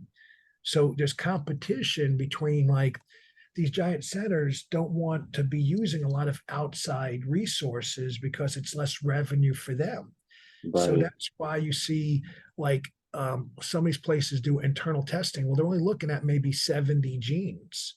Well, how are you going to get the best options if there's nine How do you times? know if they tested your genes though? Because I don't know if they've ever said they were. I don't think they've ever. They just done like blood draws, just regular stuff. Yeah. So And I just see it in my chart or whatever.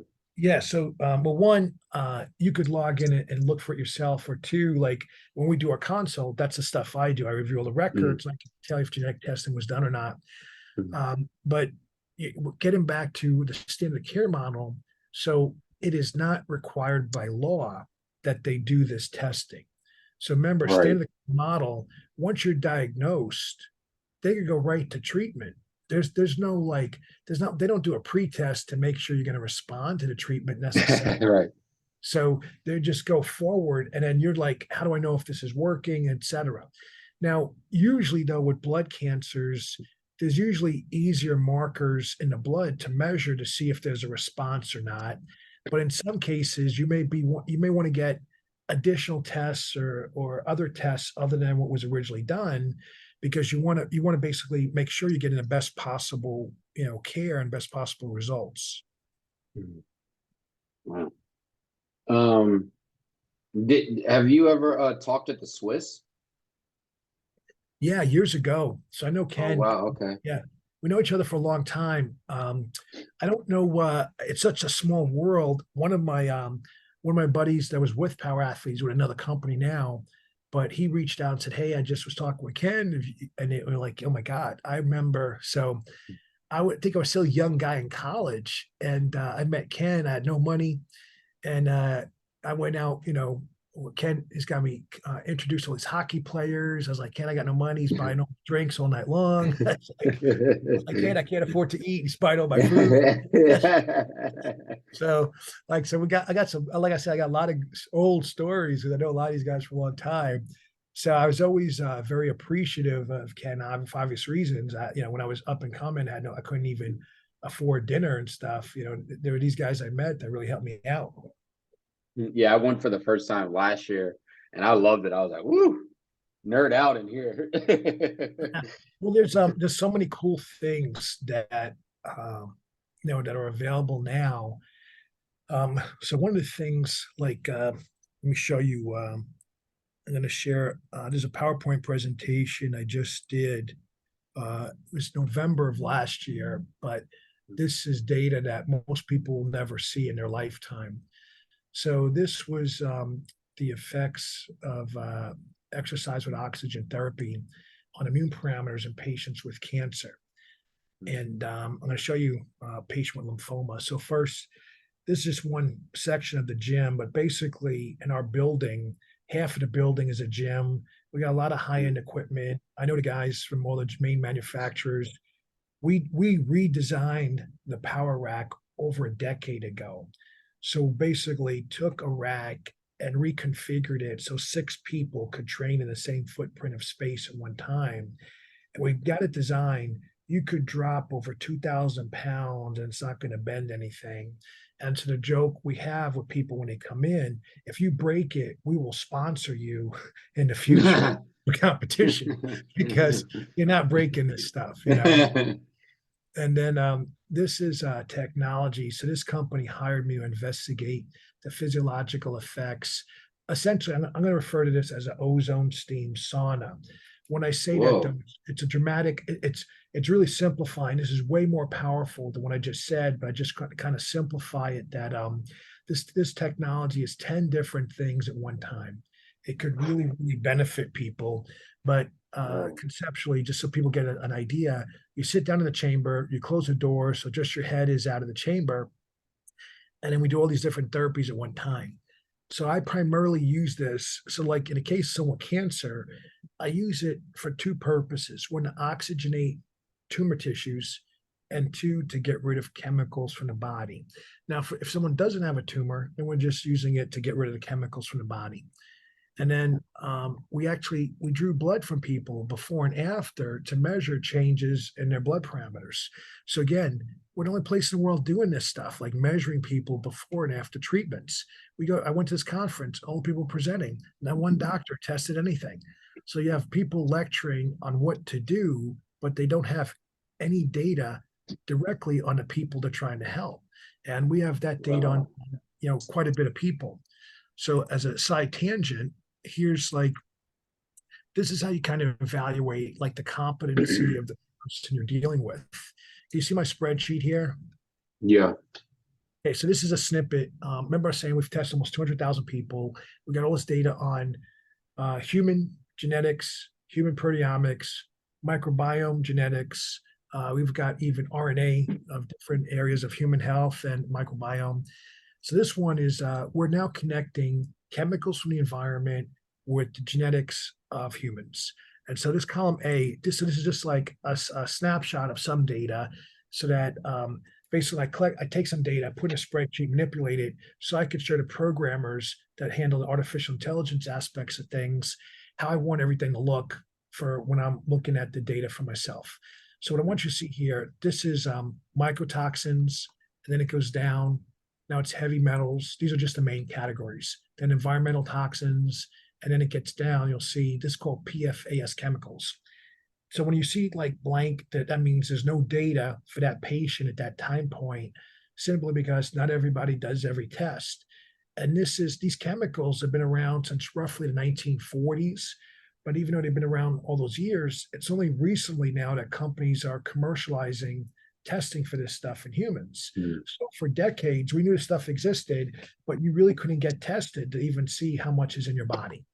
And so now what I'm going to do is I want to show you by category. So look at the aflatoxins here, and as you go across, notice you don't see any green. What green means is they were below the ability of the assay to detect that chemical. So essentially, we could say it wasn't found in their body. So I'm basically telling you, I'm showing you actual data that every human we have ever tested, there might be like 1 or 2, like there might be a few people, but everyone has aflatoxins. These are known carcinogens in our food supply, in our water supply. And guess what? Every government in the world, including the United States, they allow this to happen. All they have to do is categorize these chemicals as adulterants. Once they do that, then it makes it illegal to be in the food. And then you say, well, how come they're not doing that? Like, we have the technology, we have the resources to do it. The reason is because the food manufacturers, so whether it's chicken or beef or produce, it doesn't matter, they pay the people at the United States Department of Agriculture, they pay probably people at the FDA and EPA, they pay these guys grant money for research, Right. for funding. Now think of it like this. So let's just say, I'm paying you $2 million a year for research. do you think I want you to say anything bad about me? Think Yeah, right, of it right. that regard. And so there's a That's like huge, the politicians in the pharmaceutical company. They're not going to say anything bad about them, right? right, but it's a huge conflict of interest. You Yeah. should not be in a position to receive money from any group that you oversee or there's oversight jurisdiction over. The other thing that's really important, one of the problems with the way our government structure is set up is we elect these officials here. So we have these politicians that we elected, but then they appoint all these other people that are not elected. So who is Right. monitoring these people? There's no real accountability. So, like, if let's say if they were elected, so imagine if we had to elect, the head of the FDA or the head of the USDA, the first time, you see the one cycle that they're getting a take, like in other words, they're getting money from a drug company and they're pushing a drug through quickly. Well, you don't Mhm. elect them. That's all, right? And now Right. they're gone. And that would totally change the human behavior for that position. Yeah. So these are things that have to happen. So now if we go into this other category of mycotoxins, there's a little bit of green, but for the most part, not a lot of green. And so basically when it's clear, or I should say white, maybe, that indicates that it's present but in a normal range. When it's yellow, Okay. that means it's borderline high, and when it's red, that means it's above normal. Now here's the one catch. So there's a big kind of gap between EPA agency says, hey, when this is present at this level, it's safe. And what university scientists have said, that is totally not true. Number one, it's an outdated research model. No one is exposed to one chemical one at a time. In our food supply, in our water supply, we're exposed to dozens of chemicals at once. So to really get an understanding of the burden of these chemicals as far as the toxicology effects on humans, you got to see what happens when they're all present. And when the university scientists study this, what they say is, hey, if you got three or more, this can cause cancer thousands of times below the safe level. So you have university scientists basically saying, hey, tap water causes cancer. And then you get the EPA saying, oh, tap water's safe. And here's the disconnect. You got these growing increases of cancer in younger and younger people. We're seeing more cancers in newborn children. Like cancer is a disease of aging, meaning you have a long life, your DNA has got damage, maybe 8 to 10 times. You've fixed it, and now you can't fix it anymore. And now you get some cancer. So it should be like 60, 70, 80 that naturally people might get cancer. We're seeing men and women in their 20s and 30s with prostate and breast cancer. How the heck that doesn't fit nature? You're Right. seeing, like, in nature, you don't see cancers of the nervous system because the brain and the spinal cord are very, very protected. And now we're seeing all these brain cancers. And that's because chemicals from the environment can cross the blood brain barrier. And this is totally being ignored in oncology medicine right now. And now here's a big one to kind of, to swallow, is that COVID was listed as a pandemic because of all these people that died. And I'm not trying to Mhm. devalue or minimize that.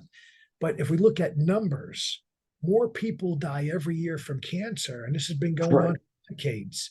So how come that's not listed as a pandemic? And the reason is the amount of money all these institutions are making. Right. Like the amount of money, there's been trillions of dollars generated, and there's been very, very poor results because the agendas are to make more drugs to make more money. The agenda is Right. not to solve the problem permanently. And so what I'm showing you here is that basically mycotoxins are pretty pervasive in the environment. This category of mycotoxins, you see more green, not as much, there's some people that don't have as much of this, but it's still pretty pervasive. Then you get into heavy metals, and a lot of people have levels that are safe, but still it's prevalent. And then you get into environmental toxins. When you get into here, you see very little green all the way down. And like in some cases, you don't see any green at all. And these are the chemicals I was showing you earlier that can cause your diabetes, cancer, metabolic disease, obesity, deformities in young in developing children, things like that. And so I just brought that, I showed you this data on the chemicals from the environment because this technology here, this is one of the technologies we use. Oh, and by the way, I hear all these companies, selling different products, talking about detoxification and how the products work. I want to show you actual objective data. So this is the same person. So here, so January 23rd, look at this value. This is a very high total toxin burden. And now, I'm sorry, meant to be here. So 3870. And then here it is, March 14th, 6 weeks later, over a 50% reduction in this. We're the only Jeez. center in the world that could show and demonstrate consistently we know how to detoxify human beings. No other center in the world, when they say, oh, we detoxify people, great, that's wonderful. Can I see your data? And they look at me like I'm a mutant from another galaxy But because how is that even allowed that they don't have to back it up with data? they're not making a claim publicly, Okay. like plus there's think of it as there's different types of detoxification. Like let's say companies selling like an herbal supplement or a dietary supplement, when they talk about detoxification, they may use studies to reference, like, hey, there's a cell study that shows if you take this compound, it gets junk out of the liver, or you take this other compound, it gets junk out of the mitochondria. So they're able to leverage that to say, here's some evidence. What I'm saying though is, how do we know that's going to work for you? Like when you walk through my door, how do you know that? How do you have confidence that we can help you? Well, it's because I got all these data on all these thousands of other people that we could help everybody. And I could Mm. show you in 6 weeks, here's the change. Now, here's the part that kind of remember I was saying earlier about teach a person to fish versus give them a fish. We taught this young man everything to do. And now from March 14th to June 7th, from here to here, he was discharged here. Now he's home and doing all this stuff on his own that we taught him. And look, he was able to get a further reduction. So Mm. my point is that when we teach people what to do, they're able to leverage that knowledge to go back home and continue to make progress. So, Right. but if you didn't know what you had in your body, here's a challenge. Let's say you have a chemical that may require a specific strategy to get rid of that chemical. So we see people doing like, hey, I'm doing like a sauna, and it doesn't matter if it's like an infrared sauna or like a hot and cold plunge type of thing, or some like steam sauna. They're assuming that that's going to help them, but they lack the scientific understanding of the difference of, well, how do you get that chemical out of the fat? How do you, if you sweat it out, that's from the blood. What about the chemical that's physically attached to the fat in your brain? A sauna isn't going to touch that. You actually have to have a hormone increase that activates the enzyme that debinds that chemical from the fatty acid that's in the fat cell to get it out into circulation. Once it's in circulation, you could sweat it out. But how do you get it when it's physically stuck here? How do you get into the blood supply to sweat it out? And most people never give it that level of detailed consideration. They're just saying, oh, I read this thing that says it'll help me get rid of it. And so the level of detail that we approach this is like we think about the whole process all the way through and make sure we have different strategies at every step of the way that can address it. Plus, we measure it. So let's just say hypothetically, let's say this young man here, let's say this is where he was, and here went down, this much. But let's just say the opposite happened. Let's say he's 3870, and let's say he went up to 5,770. So like he actually got worse.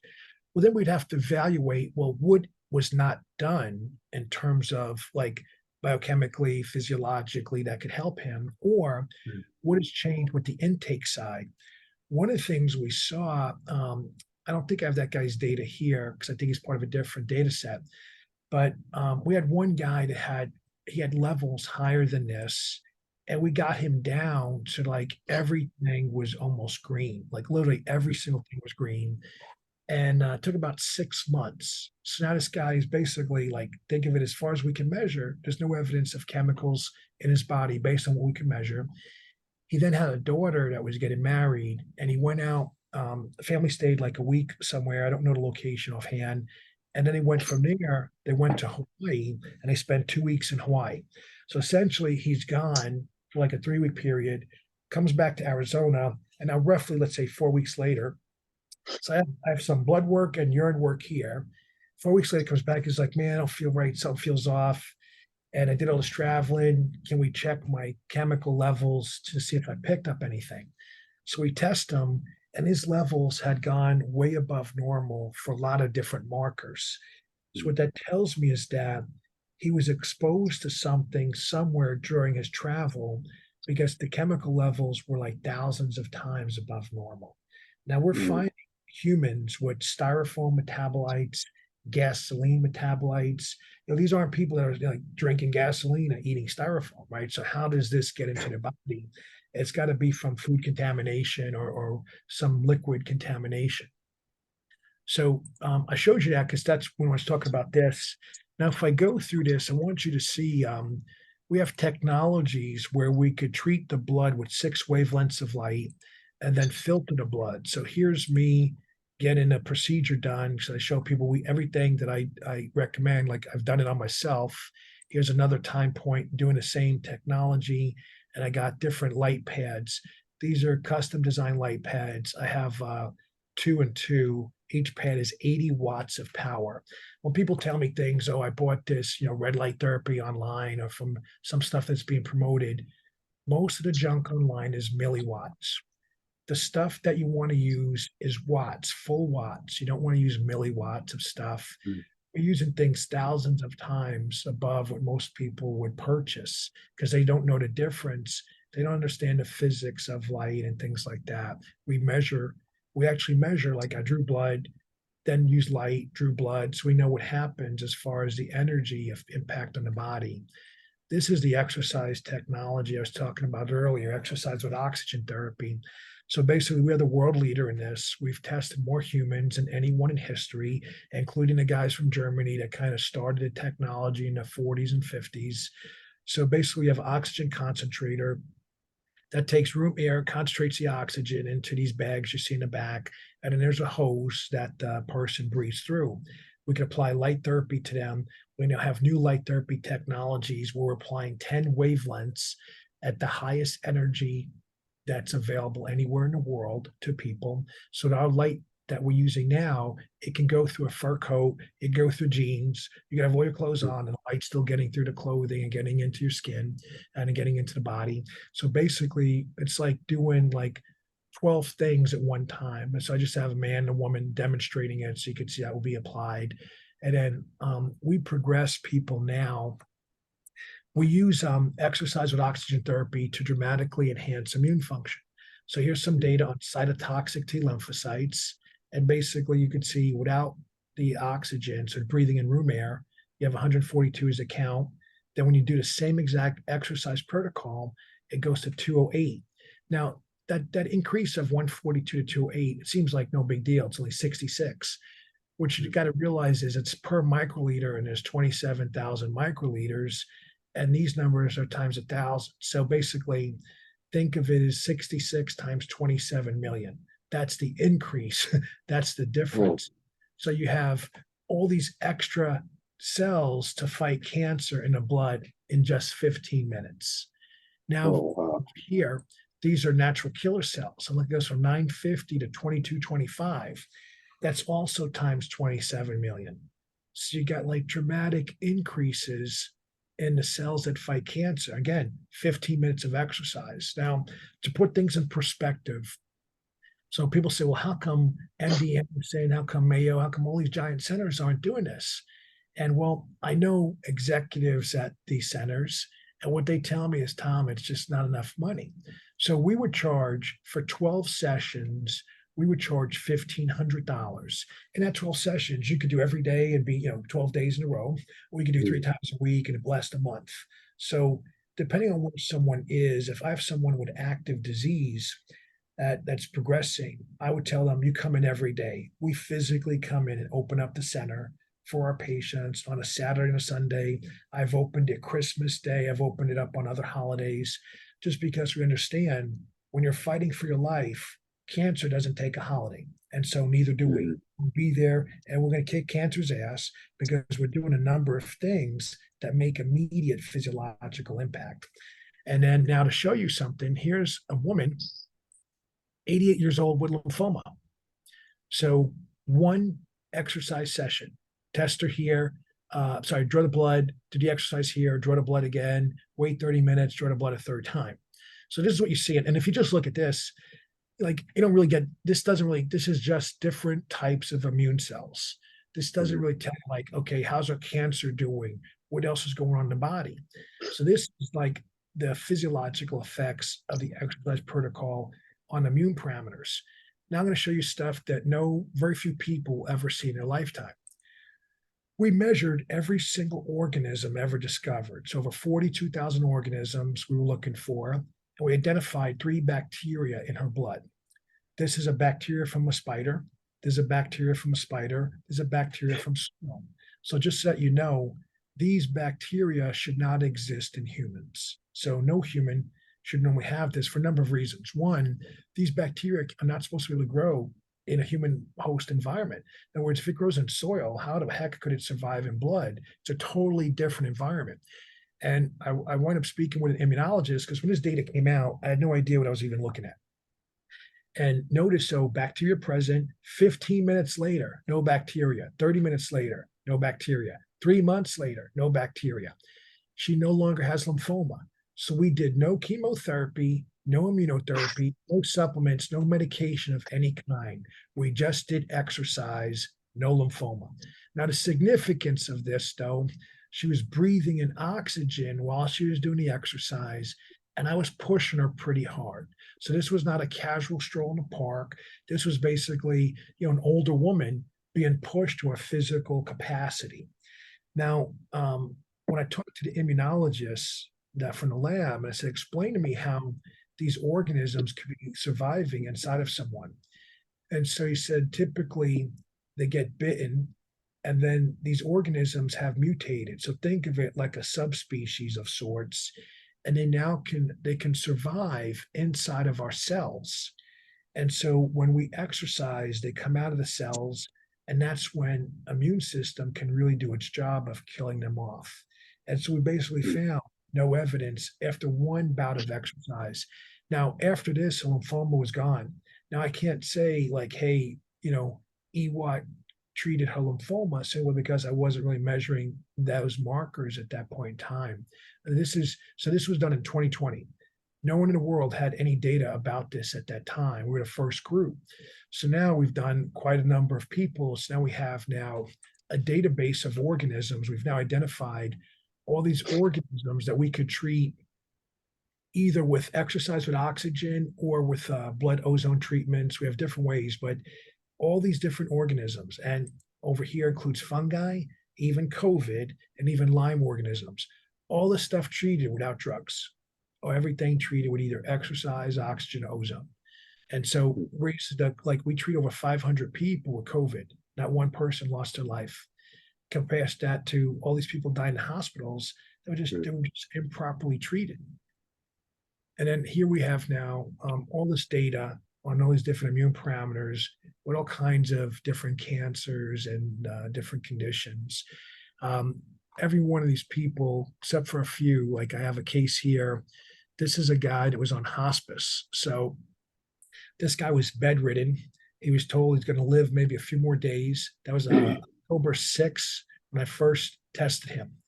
He passed away March 1st, 2021.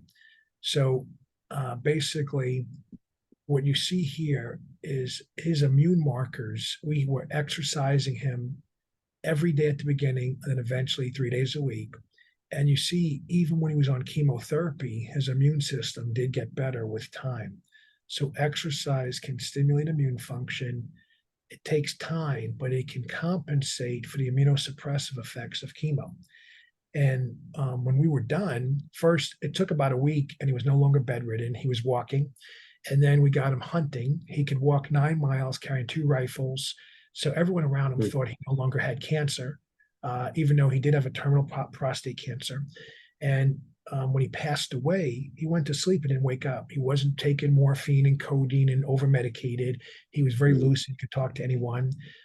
We got roughly 6 more months of life from someone that was laying on the bed, urinating and defecating on themselves because doctors said nothing could be done. And that 6 months, he was able to do. I'd asked him what he wanted to do. He said, I want to hunt at least one more time. So we got him strong enough to go hunting. So my point is, even when everyone says nothing can be done, there's always stuff that can be done. And we got now even more details that we're measuring This is a man that had terminal bladder cancer. We measure all these other parameters now in the immune system. So we got quite a bit of data that we've accumulated on how to treat all these different conditions. And this would apply, the model essentially would apply to any type of cancer.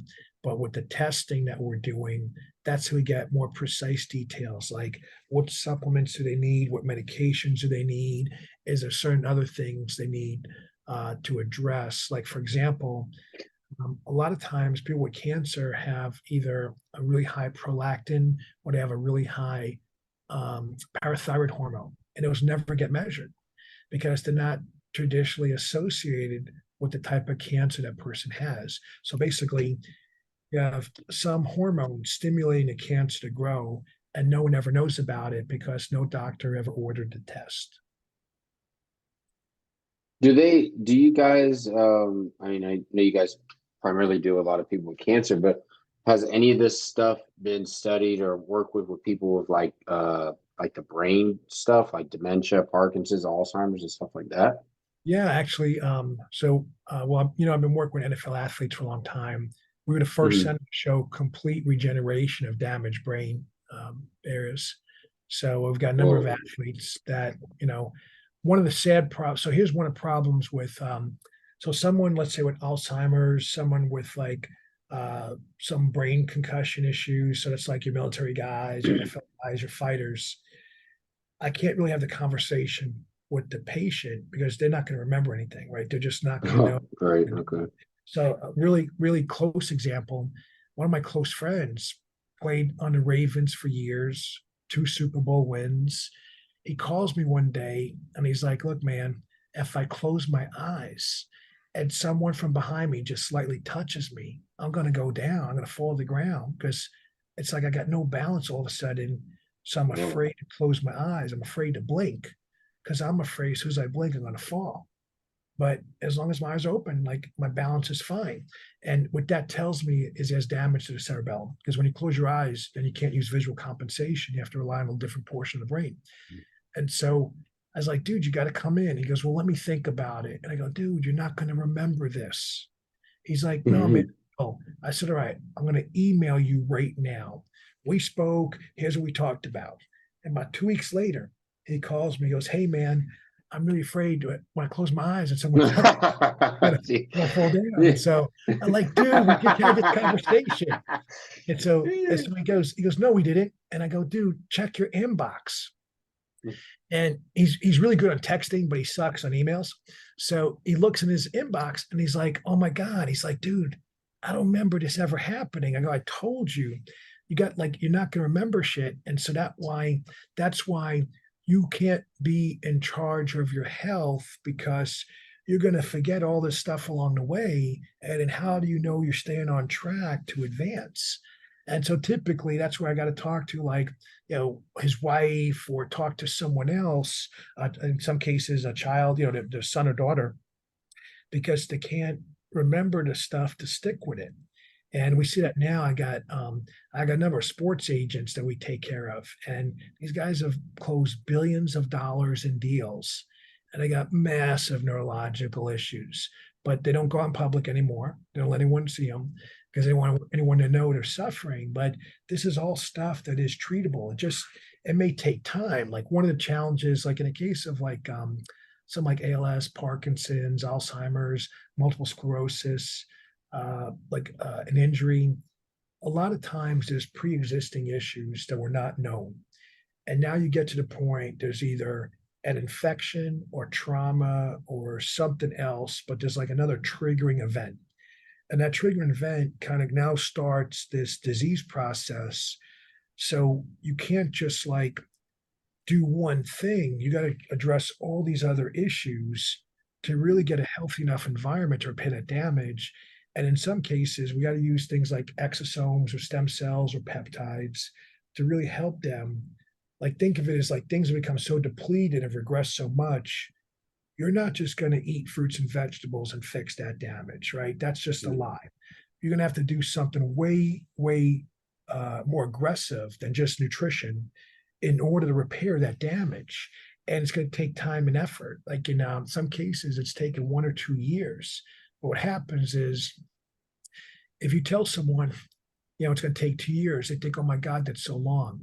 What they're ignoring is that problem was developing over 30 or 40 years. So Right. 40-year-old problem, and you're unrealistically expecting to fix it like yesterday. So that's where there's a mismatch of expectations to reality. It's like a guy come in and say, I want to bench press 1,000 pounds tomorrow. Like you'd be like, dude, come Yeah. on. Like even Ryan, what's the top guy right now? Is it Ryan Connolly or something like that? Do you know who I'm talking about? They have Julius Maddox, I think, is close to 800 now. Raw. No, I know oh, raw. oh yeah, Rod. No, I just saw on Oh, the bench shirt record is by that Jacob Kolb. He has a mohawk. He benches over 1,200. yeah. I just Yeah. saw some guy like did like at first I thought 1,000 pounds. I was looking, it was like 1,200 pounds. I was like, Yeah, yeah. kidding me, that like these are ridiculous weights, but so I don't want to take anything away from the guys using like the bench shirts and stuff, but I feel like that is like a different type of sport now. It's almost like a skill of the Oh yeah, clothing, yeah. right? Mm-hmm. Um, Yeah. when I saw guys bench 600 pounds raw, to me that was like ridiculously impressive, right? Because just like no wrist wraps, nothing, no elbow sleeves, nothing, just a t-shirt. Like like that's a strong person, you know. Yeah. Well, man, Really, so I'm definitely gonna fill out the consult thing because I have like a bunch of questions like specific to my case okay. after this. But is there anything else you think people should know? Just in general, just highlighting what you guys do So, before one we hang up. case, everyone has, there's hope for everybody. Mhm. Anyone can improve their situation. So, like sometimes when you see a doctors, I think they speak a little bit, um, what's the word? That they speak more than what the world resources allow. So, like if someone came Mhm. here, I would never tell them there's no hope, there's no cure. I would never say that. What I would say is, look, here's everything I know how to do, and everything I know how to do, I don't think will help you. There's probably something else out there that will. I just don't know what it is. So that's how I would address like a terminal situation. But if anyone that follows the recommendations we make, our outcomes are spectacular. So one of the things we tell people say, well, what's your success rate? And I go, well, first I have to ask you, are you a number or a human? Because if you're a number, success rates matter. But if you're a human, success rates are irrelevant, because if I help this person and they have the exact same diagnosis as you, that has zero extrapolation to you. You're a different Mhm. human, different genetics, different microbiome, all these different environmental exposures. And you really think because it helped him, it'll help you. That's not how it works. If it was that simple, how come no giant center in the world guarantees they're going to beat your cancer for you? They're saying they Right. get these stats, yet they don't guarantee anything. And the reason is every human is unique. So the way you get like close to 100% success rate is you figure out what makes that individual unique or different. And then you address those things. And when you address them, people get better. So then what I have to ask the patient is, how well can you follow directions? Because what really determines people live or die, here's the line: the people that follow directions, they're doing fantastic, and almost all of them are alive. But the people that can't follow directions, almost 100% are dead.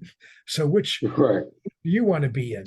So it's not success rates, it's about the ability to do what is being asked of you. And I say that, like in jest and comically, but the reason why I say that is, imagine, we got someone that's dying, and you're watching this as like an unbiased observer, and this person's dying, they got this terrible illness, and I recommend they swallow this one pill 3 times a day to help beat their cancer. And then you watch them say, oh, I don't really like swallowing pills. And you're like, what the heck? Like, you're dying and you could take a 20 milligram capsule and you don't want to do it. And you watch another person, and I'm like, look, you're going to have to exercise and burn 1,000 calories a day so we can create enough of a deficit to get rid of all that extra sugar in your blood. And you hear people say, well, I don't really like to get sweaty. And these sound, it sounds a little silly now, but Right. that's one of the challenges. So the challenges I face every day is that people don't realize the effort it takes to beat the disease. And that's where I think sometimes like certain athletes, like wrestlers, those guys as a sport, they just live in an uncomfortable life. Like they're always trying to Hmm. make weight. They're always like fatigued because they're, wrestling to exhaustion or whatever. So when those guys come in, I ask them to do something, like they're like, that's all you want me to do? Yeah. Yeah. It's like nothing for them. But for a lot of people, particularly older people, older women that have never worked out, say their whole lives, um, Right. those are women that if they follow directions, the outcomes are spectacular. But there's a lot of resistance because they're not they're not coming in thinking I have to work this hard. But it's Hmm. it's really not hard work. It's just that they've never done it before, so it feels uncomfortable. Comfortable. Yeah. But once they're progressed, I got women 80s and 90s that are doing 1,000 calorie workouts. That is pretty impressive. Oh, by the way, one cool thing. We have a lot of records. We keep track of all these things that people do, Hmm. and more women have set records than men. So I'm gonna put Hmm. this out there. Men need to step up. Because, but it's a lot of fun here because you see people make spectacular transformations, and we also treat all their orthopedic issues as well. So they come here usually with cancer issues, but like so think of it logically. If someone can't bend their knees because they have pain, how are they going to move? And if they can't move, how are they going to stimulate their immune system? So Right. we don't ignore stuff, whatever issue people have or whatever issues they have. We have a team of different professionals and we make sure everything gets addressed. So tell everybody where they can contact you guys. Just through the website, so causenta.com. I think it's still, I'm going to go back to the homepage, right? You can still see that. Hmm. Yep, they just go here and then click on let's get started. I try and make it as few clicks as possible so people can't say they got lost. Right. Yeah. And they just fill out the form, and Okay. then would be helpful. Let me see when it says, where did you hear about us? If they could just put other and then put in your podcast, that way, we know where they Okay. came. Cool. It'd be Okay. easier to keep track of them. Well, what's funny a lot of times is, so, I've done a lot of podcasts, and let's say I talk on one show, and then the guy that was hosting that show, now he's talking on a different show.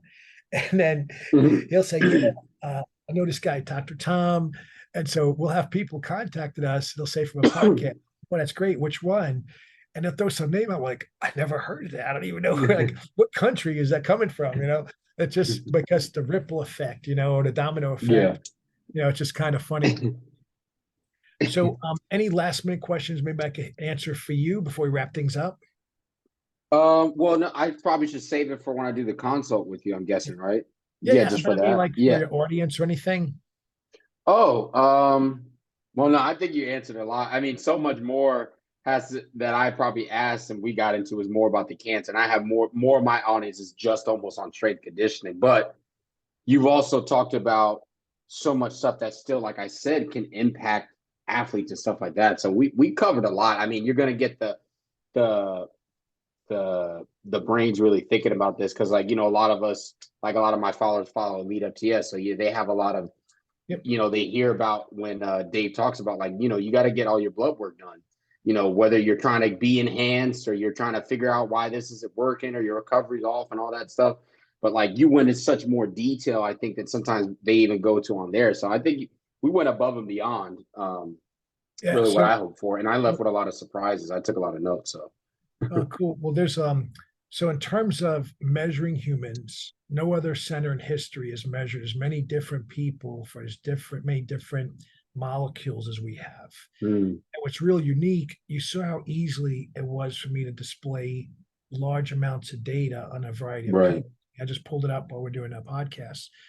So we collect this stuff all the time. Like I actually have, different groups entering different things. Recently, you're starting to hear about all this artificial intelligence stuff like Chat Mm. GPT and all this kind of stuff. We've been using artificial intelligence since about 2015. It's not Mm. anything new. It's been around for a Mm. while. And we're able to do things that no one else in the world can do because of that. We got that head start. Where we are right now, in terms of like most people are still thinking at the level like, how do I increase my testosterone? Something like that. Right. We're looking at the level of what chemicals are in your body that are interfering with your mitochondria, that are interfering with your ability to repair damage from exercise. And so these are, we're dealing with substances that are not as like sexy, but like if Yes. can you see my Google page? Hmm. So if I just put in like L-serine and health, right? And this is let's see here. So L-serine, an endogenous amino acid, is a potential neuroprotective agent for neurological disease and injury. Um, at my level, when I talk to other scientists that have the years of research experience I do, but they're more specialized, like in biochemical pathways and mitochondria, what they're saying right now is global. Uh, the global impact is that there's people over the world have L-serine metabolism issues. So chemicals in the environment could be affecting L-serine. You don't really hear anybody Mm. talk about that. Here's another one. If we go PQQ in health,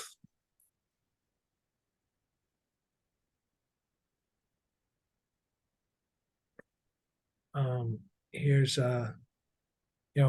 basically pyrroloquinone, quinone is more than an antioxidant, a vitamin-like accessory factor, important health and disease prevention. And there's tons of data on all these things, but we're dealing with molecules that were decades ahead of where I would say anyone else in the world is, because we got so much details on the mitochondria and cellular senescence, and we use we use that information internally to help our patients and our clients do better. So, Mm. like after we talk to someone, they can go and research anything we tell them, and they're going to find all this data supporting what we say. But if you went out on your own and try to find anyone doing this, you're not going to find anyone out there because they simply don't have the large volumes of data that we've accumulated almost over 40 years. So what I'm trying to say is for a lot of people, we could save a lot of time and money because we got so much exposure. So as an example, Mm. right now peptides are real popular with a lot of guys. And now find out who has tested peptides, who knows what impurities are in the peptides, and who knows the side effects people are getting from those impurities in those peptides. We have all that data, nobody else does. So like I have guys contact me and saying, hey man, I got, these black specks in my semen ever since I started taking this product. And then we got all this data we've accumulated on testing these people. And so these are things that, like, if you just went online, you're not going to be able to get that level of precision information to really help you, like, jump ahead and so forth. Yeah, yeah, you guys definitely stand out and going that extra mile that I think can eliminate a lot of heartache, death, or like you Cool. said, the effectiveness of chemo. So yeah, I really appreciate for your time. I know you're busy, so and Well, I we just we wanted to end it finally with got to like, link up. yeah, I'm glad we got to connect, and I just want to make sure we ended it with. Always like to end with some teasers of new chemicals and technologies because Yeah. there's always something new coming out, and Yeah. there's so much potential.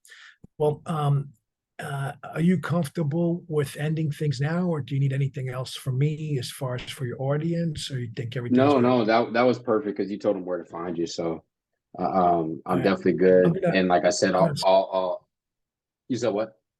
I was gonna stop the share, and Yeah, then, yeah, yeah. okay. Now, do I need to give you back controls, or can you do stuff from your end? Yeah, give me back controls. Just if you go back to participants, I think if you hit my name, then you can make me the host. Okay, give me 1 second.